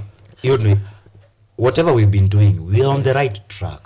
We're doing the right things. I hear Mwadime talking of punguze noise, tufanye. Endo kitu nimekuwa nikisema. You want to be an MP? Stop singing to us you want to be an MP. The moment you tell them you want to be an MP, they start fighting you from that point. Why don't you start being an MP? Act that an MP. Umeshika. And then in 2027, acha nikwambie kitu. Hata Rais Ruto achague brother yake akue IEBC chair. If he will win in 2027, itakuwa clean, free, fair. Nothing short of that. Hata hatutakuwa tukihitaji ati makanta zibebe evidence kwenda Supreme Court. It will be from that process. Juu tunajua. We know it's our future that is at stake. Bro, tutakuwa hapo hivyo kulinda. It doesn't matter kama ni brother yake through violence. No, see through violence. Have you ever seen yourself voting? You have never even taken a photo. But in 2027 voting itakuwa kila mtu ako TikTok live. Niko kwa line naenda kuvote TikTok live. Na ukitoka hapo hivyo the law clearly states 500 meters. After 500 meters TikTok live. Unaingia hapo hivyo unapata mtu unataka kuvotia, hakuna ati hakuna naitwaje? Returning officer? Agent. Yes. Mtu wako hana agent. Ati vile walisema Raila hakuwa na agents 2022. That is not fair. Haitafanyika anymore. They'll be self-appointed agents. Who call themselves minority will be represented in 2027. Yes. If President Ruto will win, itakuwa clean and fair. That is why he will start looking for youths. Juu anajua ndo kusema aanze kutupa hawa wabunge wake under the bus. Yes. He has no friend at the moment. You are told that, Kenyans, but you refuse to believe. He used someone aende akatusi mwenzake akisemaga wewe ulienda ukakorogwa na mzee wa kitendawili, akamtusi akamkanyaga yeah, anamwangalia tu and then akamtupa under the bus. Okenye, you are not even a drop in the ocean. You are nothing. Yes. But you are not alone. Yes. We are a lot of nothings. The same feeling you are feeling, ni wengi wako chini yako wana feel the same. That to us and to this government, we are nothing. The nothings will have something in 2027, believe it or not. Or before 2027, hopefully. Or before. Yeah. Some people have said it's not a must afiki hadi huko. Elisha Ongoya said on his Twitter account that he is starting the motion to impeach the president. Na tuache kukua watu wakulia hata sisi sana. We were saying hawa wanafaa kuenda. Mbona mmoja akienda tunaanza kulia tena tunasema gai wanatoa wetu hakuna wetu Koome tusaidie. The same Koome hata sasa hizi najua watch news but I'm sure this time around that I watch because we are on her case. We don't want a chief justice who doesn't know what is happening in the country. Nick amesema we get lost ama they confuse us more because we don't have information. Now tell me of a CJ who doesn't have information about our own country. Where are we headed? Yes, that's the current CJ. Invitation for submission of memoranda and public hearing. The Constitution of Kenya, Amendment Bill number 2 of 2024. Inasema hivi that this was read for the first time in Senate on Thursday, the 26th September 2024, and thereafter stood committed to the Standing Committee on Justice. The bill seeks to amend the Constitution. There's a lot of things it seeks to amend, but I'm just going to point out a few things here so that here the gentleman wanasemaje. Bill seeks to amend, first to clarify, which I think is very important, imekuwa overlooked, but if this bill didn't have the rest of the issues, I think this one would have been really important. Clarify the role of Senate in exercising its oversight mandate over revenue allocated to, raised by, or otherwise received by the county governments and its expenditure. This is going to be very important. Kwanza kwa mtu kama Sakaja, we need to clarify on what the Senate should be able to do and should not do in the raising, allocation, and also the receiving, because I think we sat here some few weeks back with Ojwang and we saw that Sakaja had over 12 billion increased revenue. Right? So he increased revenue by a whole lot. And we need senators to also look at that revenue and see where it's going, because that's where now we lose it, even during the collection. However, the issues that Kenyans are now focused on right now, the bill seeks to amend the constitution in extend the term of office of a member of parliament from 5 years to 7 years. Extend the term of office of the president from 5 years to 7 years. Create the office of the prime minister, who shall be appointed by the president from amongst the members of parliament. Extend the term limit of a member of county assembly from 5 years to 7 years. Extend the term of office of a county governor from 5 years to 7 years. Yeah. So 2027 or 2029, guys? Mnaongelelea 2027. Sisi tunaongelea 2029. And I've told you here before, these people are clever. Yeah. This bill was introduced to the Senate by one man called Senator Samson Chiragai from Nandi. This is the same guy who passionately defended Gachagua. I don't know if he was really escorting him to his grave. Cheering him. Him. But ideally, you see, once you introduce a bill to public participation, you put clauses that really agitate the public mass. So ideally, what is being introduced into Senate? That's what we need to ask ourselves. Why are they rattling us with the term limits? Because that's where most Kenyans are focusing on, ideally. But that's just another distraction. We clearly know that the Constitution cannot allow it. The whole country is focusing on the term limit. We are missing the whole picture. What exactly are they introducing in Senate? Because that's not what they're introducing in Senate. What is it? That's the question you should be asking our Kenyans. What is it? Because their main mandate, what Senator Chiragai is trying to do is rattle the public. Rattle the public. And we are falling right into their trap.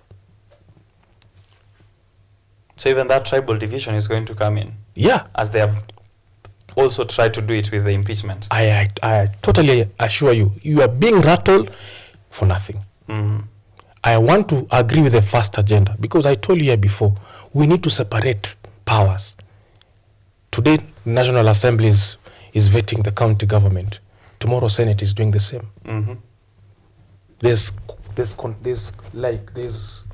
collision of powers. We need to clearly separate them. That the country needs to understand that the resources allocation from the county, your counties are states. They have their own presidents. We are joined with 47 presidents under one president, just like how US is.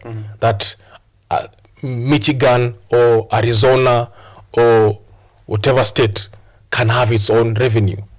If we as a country move into that space, that Nairobi County Governor Mariam Ojuang has this budget, has this revenue allocation, then it is very easy for the Senate to put him in check. But today, the whole revenue goes to the national government. So it's very difficult to have the Senate have a check on that. You understand? That's true. That's the quagmire we are in, because this National Assembly is still doing the same thing. You understand? So those are the things that we actually need to talk about at the public participation, because it is our taxes, it is our money. Okay. Ojuang, 2029? Before your 2029, your first item on that bill, on page 3, the standard, governors want Treasury to release 100 billion to the counties. Now 100 billion ni accumulation of what same counties have been able to raise na wanapatia mtu. Ukishamaliza hivyo, alafu nangoja kutumia, we expect sisi tukuimbe Ruto siku zombo tote ndio sasa unipatie pesa. Yeye nilikupea in the first place. You had another day DP number 1 Rigathi Gachagua. Akilia niliona mpaka the immediate former COG chair, Governor Anne Waiguru. Wakiwa hapo wakisema, we are telling President Ruto to disperse money to the counties na hazifiki. Inaonyesha hakuna hiyo clear separation of powers. Yes. We don't have counties. Hizi counties zetu ni kama constituencies. Which is very different. A governor is not a representative of the county. A governor is a manager of the county. An MP is a representative. That is why governor anaweza tengeneza barabara na MP hawezi. Wewe kama MP, kwanza kwetu, hii kitu uniuma sana nikiongelea mheshimiwa Kamande Mwafrika. And I'm calling him mheshimiwa just because alikula kiapo. That unamwambia tutengeneze barabara, anaanza kulia sina pesa. Kwani anafaa atumie pesa zake? Kwani ni mandate yake kutengeneza barabara? All an MP is supposed to do is lobby. Not even to go to president to cry. You're supposed to go to Kera. You're supposed to go to Kura. Tell them this road was proposed. Everything is there. Why are you not doing your work? Oversight. A governor is supposed to do. Na ndio maana ma MCA hawatengenezewi barabara juu wanafaa walambe kisogo ya governor.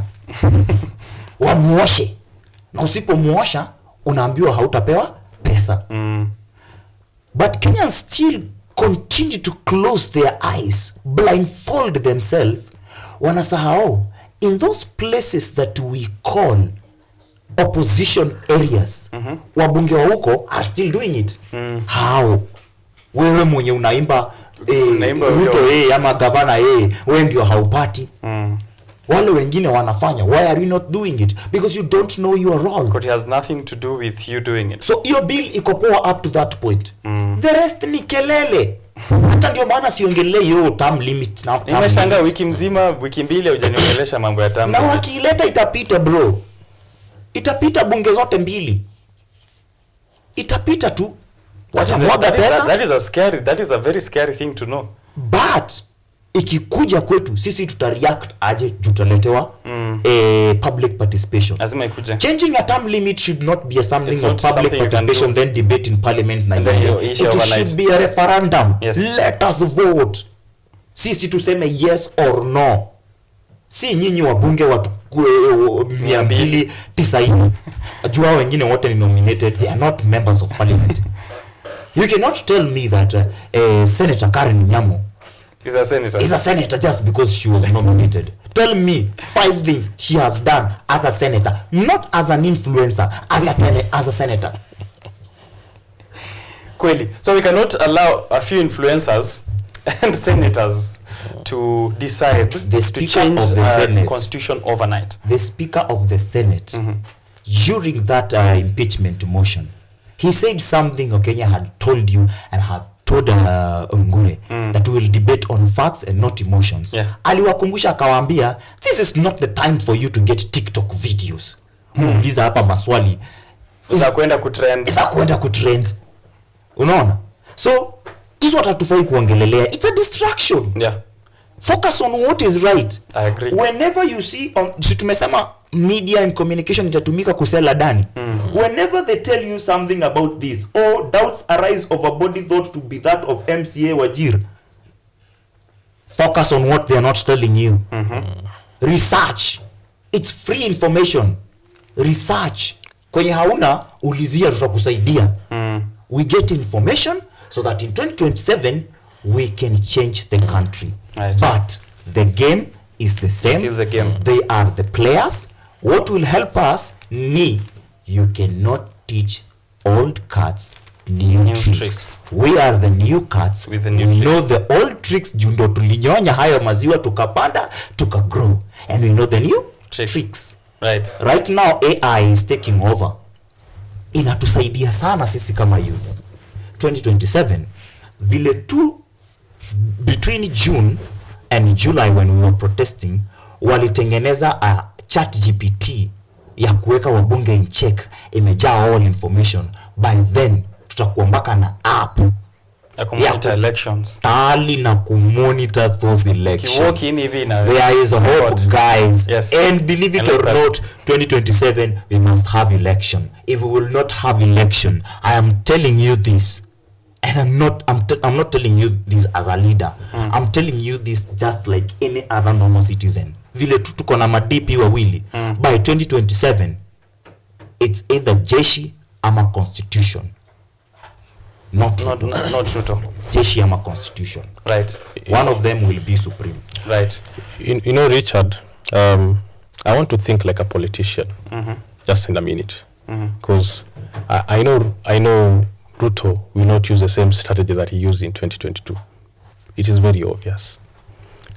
And he's going to pull a 1997, what happened in Kenya, where there were two people from the same region vying for presidency. And he's going to pull a 2024 election in South Africa. Because he knows, clearly, he's just focused on a grand coalition government. That is where his pain is. You once asked me, what is the position of Baba? And I told you with time we will know. That time is almost here. It's almost in here. In 2 to 3 months. You once asked me, what is this AU all about? AU was just a distraction to me, because the real deal was impeachment of Gachagua. Because we clearly know the stakes at the AU. I push you to AU, you get me your numbers. You understand? We impeach this guy. You understand? And I've told you here before, these are people who are playing the game. And ideally, Ruto does not need 50 plus 1. He just needs partners.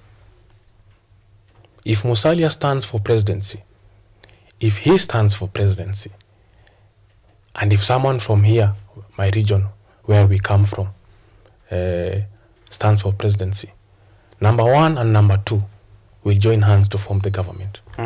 That's what happens in politics. But our young people don't have this information. We are still playing checkers as they play chess. You understand? Yes. So we need to really sit down and look at all the cards on the table. Yeah. What is the possibility? Like I told you here before, what is the possibility of us going to the streets? What impact will it change? Ruto clearly knows he has lost the public faith. But he also understands that a mere majority of people who talk the most, now ask the young people, don't even have votes. A mere majority are Mama Mboga who literally believe his word. If you have not seen what happened in Kwale, then you have no idea about what's happening in this country. Why all of a sudden did we do Mashujaa Day in Kwale? That's a political move. But our whole debate is about why Gachagua was not invited. You understand? Yeah. But this guy is making political moves. He's not interested in the people of the coast.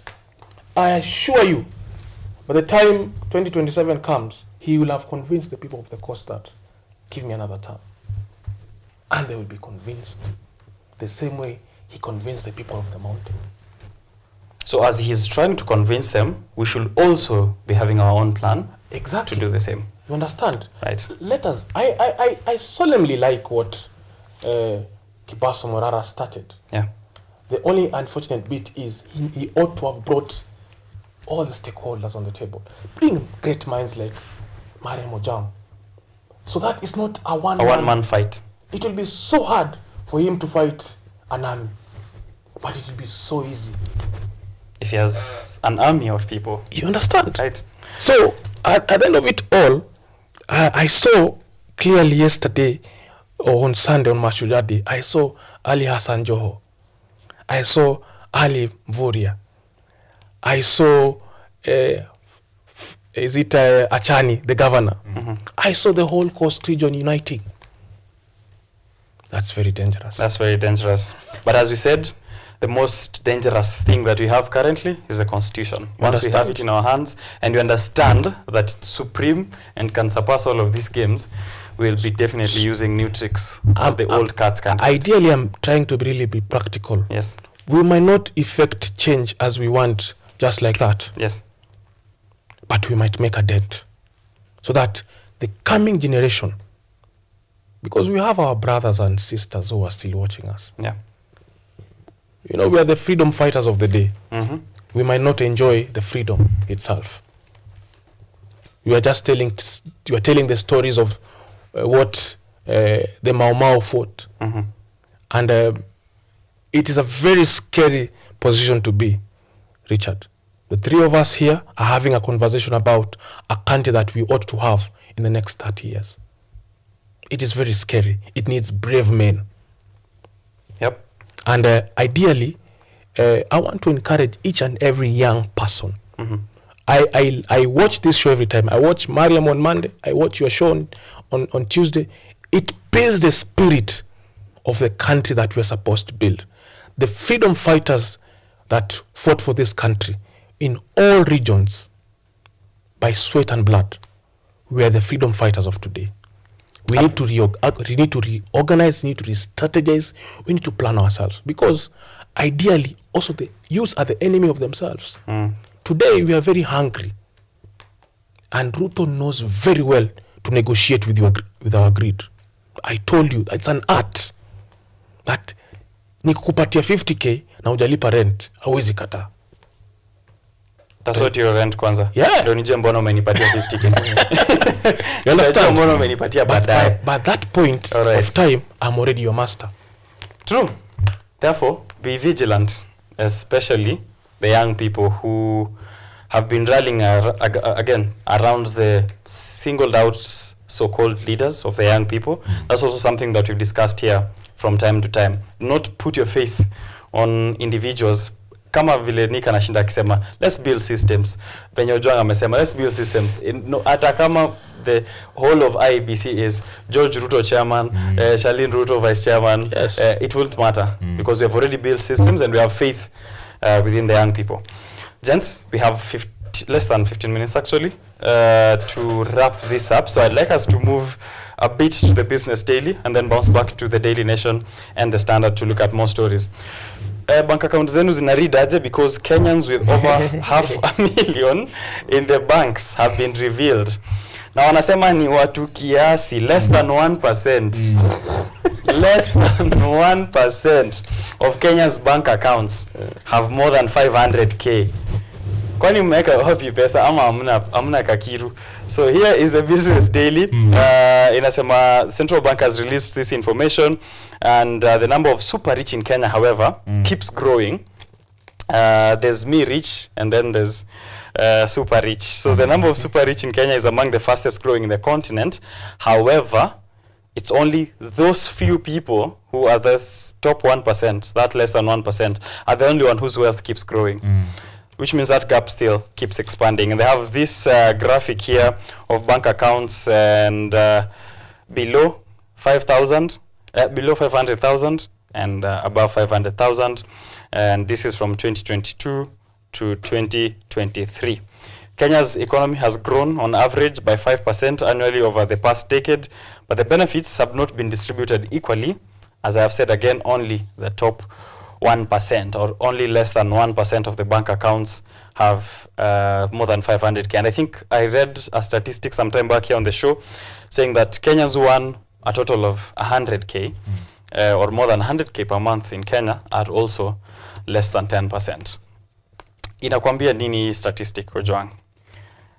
Hii statistic inanikumbusha J.M. Karaoke when he talks of a country of 10 billionaires and 10 million beggars.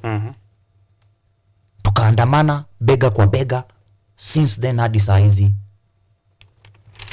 Saa hizi bado tunaongelea hatujafika 1% ya watu ambao wako na mali ama wako na pesa. Na inatuhitaji sisi kama wa Kenya kupata tu hiyo information. Yes. Sio lazima ukuwe na hizo pesa. Naweza kupea hizo pesa saa hizi. Usikia hata umeshinda 1 million na iishe kesho. But once you know what you can do with this money, getting prepared for that is what will help us. If you are a young Kenyan out there, you should have this information, but don't let this information demean you, make you feel like you've lost hope. Just keep crafting your skills, sharpening them, and getting prepared for an opportune time. Wakikuyu husema poverty has no roots. Kwa nini? Juu unafaa tu kufikiria vile unaweza tumia do. Every day. Juu one day itashika. hao wenye wanaendelea kutajirika wanatajirika juu wanajua what to do with the money, ndio maana wanashika wanatumia. Wewe hujui what to do with the money, so ukishika kitu cha kwanza una change dem, kitu cha pili unaanza ku change kile wewe ukunywa for those who take alcohol, kitu cha tatu una change mabeshte badala ufikirie vile hiyo shilingi itasaidia kumulika nyingine. Na hama Thika Road. So unaishi tu kulia mabilionea ni wachache. Sisi tutawahi fika. That is not what we're supposed to be talking about. We are supposed to be talking about how are you part of that statistics and how does that statistics affect you. Yes. If that's not what you're talking about, wewe ni gazeti tu unasoma, wewe ndo tulikuwa tunaambiwa na uhuru za kufunga nyama. But your information you can use it as a youth, kwanza tunaambia ma youth to get there. Yes. Tunajua it's a process, it's a step by step, but know each step entails what. Yes. Si ufike hapo hivyo umechanganyikiwa vile waheshimiwa huku kwenye Kenya huwa wanachanganyikiwa. They keep telling you mimi nikichaguliwa MC I will do this, mimi nikichaguliwa MP I will do this. Then anafika hapo anasema unajua venye ni ngumu kupata hizi resources. Kwani hauko unajua ni ngumu? Ati gavana ametufinya ndio maana hatuna barabara. Kwani haukujua gavana atakufinya? Ati rais anatupeleka njia mbaya. Kwani ni wewe walikuwa wamekupeleka njia nzuri ndio ukakuwa na confident enough atakupeleka njia nzuri? Get prepared by having that information. That's for sure. Yeah. Right. So usishtuke sana that only a few of me and other few guys in the country have about 500,000. Maybe Nick pia kwa najua Nick ako kwa hiyo list ambayo ni mzuri.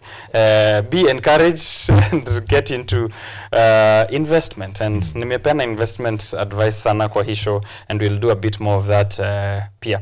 Hii statistic kuna kitu nakwambia before to move. I'm just trying to put my mind around what the Business Daily wanted us to get ideally, because the issue of social class did not start today. Machiavelli talked about it, Aristotle talked about it, even Jesus himself talked about it. Yes. He said, pay to Caesar what belongs to Caesar, pay to God what belongs to God. So many things, so many people gave their own theories. Yes. But ideally, I look at a country like, for example, Germany. What we need to strive in as a country, I said, minimize the gap, minimize the poverty level, and increase the employment rate. As we speak, today in the morning I was reading that the employment rate in Germany, roughly, is around 93.27%. Employment. So, and the 7%, out of the 7, 3% just chose not to work. You understand? Yes. So as a country, probably we need to invest, not just in employment, but in businesses, in sports, in talent. I heard you talk about the starlets. Yes. It was very saddening that they lost. Yeah. Probably if we had put so much attention to it. Yeah, we didn't, because they were in a World Cup. You understand? And only a few Kenyans are aware that we are in And World we Cup are going to have AFCON next year in Kenya. Yeah. I'm sleeping very terrified each day, because they will start here in Nairobi, where me and Mariam come from. It will be in your constitutions. And you see the crime rate will really go high. For those who understand what actually happens in these processes. Yeah. So what are the measures that the government is doing? Yeah. Because at the end of the day, let me tell you, Richard, let us focus on building the government, not the political circle. I told you, governments do not, they rarely change their policies. If a road was supposed to pass in between your village, they can only delay the process. But eventually, it will pass. Many Kenyans don't understand that we're supposed to build the government, that there's a difference between the government, the head of state,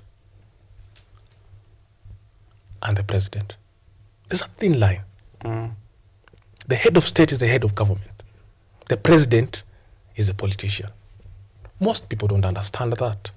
They don't understand those terminologies of political science. So we need to establish the government system. Are we talking about investments in Ministry of that is called, I don't want to call the other name, it's really bad. Which one? That they call it outside here, MITI. It's really bad. Are we going to invest in MITI, talk about what they actually do? Yeah. Are we going to talk about the cooperative ministry of the SMEs, the farmers, what are they doing? Okay. So at the end of it all, what I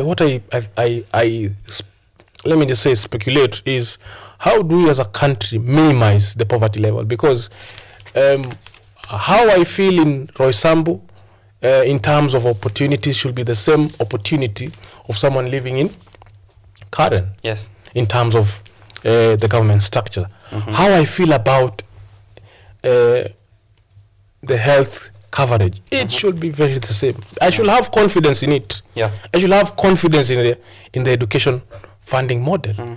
That is how we reduce the poverty level in our country. That's true. Because right now, the system that has been incorporated in our head, and it is very hard, Richard, that you have to go to school to become a millionaire. It is very hard to eradicate that system. Even our own parents. My dad still believes until today that I ought to have become a teacher. That is very dangerous mentality. He still, until today, after I went to an engineering school, I've done a master's in data science, he is still convinced that, by the way, hiyo sioni kijipa. Ungekuwa mwalimu because tungejenga pesa ya serikali ntamu. I get his argument, because he talks about job security, talks about pension, you understand? But ideally, those systems are not working for us. Catch up, move on. You understand? Yes. Ideally, I also put up an argument that we've worked so hard as a country to invest on those systems. Let us now work hard as a country to invest on a different system. And that is why we look at what our small children are learning in school. It's totally different from what we went to school. There are so many terminologies I am still trying to catch up. Yes. About what they do in school. So what we clearly need to do, Richard, if we want to minimize the gap between class A, B, and C, is work on the systems. Okay. Yeah. Right. Kenyans with over 500,000 in bank revealed. Read for yourself. Page 2 of the Business Daily. Let me just do a run. Usitoke kwa economy. Sitoki kabisa. Kama hatujaguza the standard, page 22, they're talking about World Bank boss focused on job creation ahead of annual meetings. Say it. That is important. So, anasema, huu ni ujumbe wa the president, World Bank, anaitwa Ajay Banga. Yes. 1.2 billion young people in the emerging markets will become eligible for a job over the coming 12 to 15 years. The same countries are currently focused to generate a little north of 400 million jobs, and that's a big gap. What he's failing to tell you is that he's talking about youth getting jobs after 12 to 15 years. Saa hiyo wanaongeza wanasema the global lender, now World Bank, has created an advisory council on jobs. Jobs for who? The youth. The youth in emerging markets. Sikia wenye wana lead. Hii ndio kitu yenye tumekuwa nayo. Tuko kwa meza tunaongelelewa. Badala tuliongelelea. Atuongei, tuko kwa hiyo meza tunaangalia. Kila time sisi ni watoto watunaga voice. Lazima tuongelelewe. So wanasema the global lender has created an advisory council on jobs, not led by youths, led by Singaporean President Tharman Shanmugaratnam and former Chilean President Michelle Bachelet. To talk about jobs for young people. For young people to get these jobs in a span of 12 to 15 years to come. Wanatucheza. So, sahi, now let me tell the youths. Yes. And it's 9:56 in the morning, so this is also going to be my last remark. Yes. If you are still a youth and you are crying about kupata job, you are doing the wrong thing. If you are a youth, 25 years and above, you should be thinking about creating jobs for your fellow youths. Stop crying ati tutengeneze job. No, let's have job creation. Sisi wenyewe tufanye kitu zetu. Shikaneni vijana wawili watatu wanne, fanyeni kitu, vijana wengine wasaidike. Sio mngojee World Bank wapange, sio mngojee serikali iwapange. What will you do for yourself? Or better still, I ask kama retired former, and may his soul rest in peace, Mwai Kibaki. Unaishi kulia serikali yako haikufanyii, wewe unafanyia nini serikali yako? And I'm telling you, the moment wewe kama kijana utajiuliza hivyo, maze maisha yako yata change. Right. Yata change at a personal level. Thank you, John Mariam. As that is happening, nimalize. Yes. To my people of Roysambu, they are crying. Kazi mtaani ziko, it's not in Roysambu. Census enumerators wako, hakuna wa Roysambu. And we are asking, huyo mbunge mwenye yako hapo hivyo, kama hawezi hizi vitu zote na hawezi leta maendeleo, ni nini bado anafanya kwa ofisi? EIBC iko wapi? Hiyo ndio tunataka. Asante sana. Kamanda Mwafrika, message kwako kutoka kwa John Mariam. Kulikuwa na collapse building kwa constituency yenu. Nilikuwa nataka tuongelee lakini next time we'll speak, because it is very ironical that happened on a day when Mashujaa Day celebrations zina involve home ownership and affordable housing. Na hiyo building ikianguka crazy. Kila siku ya 2 weeks before that walikuwa wanaambiwa hii building inaanguka, hawafanyi anything. Wakaenda wakaekelea machuma hapo hivyo za kuficha mahali watu wanaona cracks. Until a wiki ikasemekana wahame by Monday. Hii Monday imetoka jana. Yes. Ilianguka before that. On Mashujaa Day, a Sunday watu wako home. Right. Tutakuja kuongelea siku yake.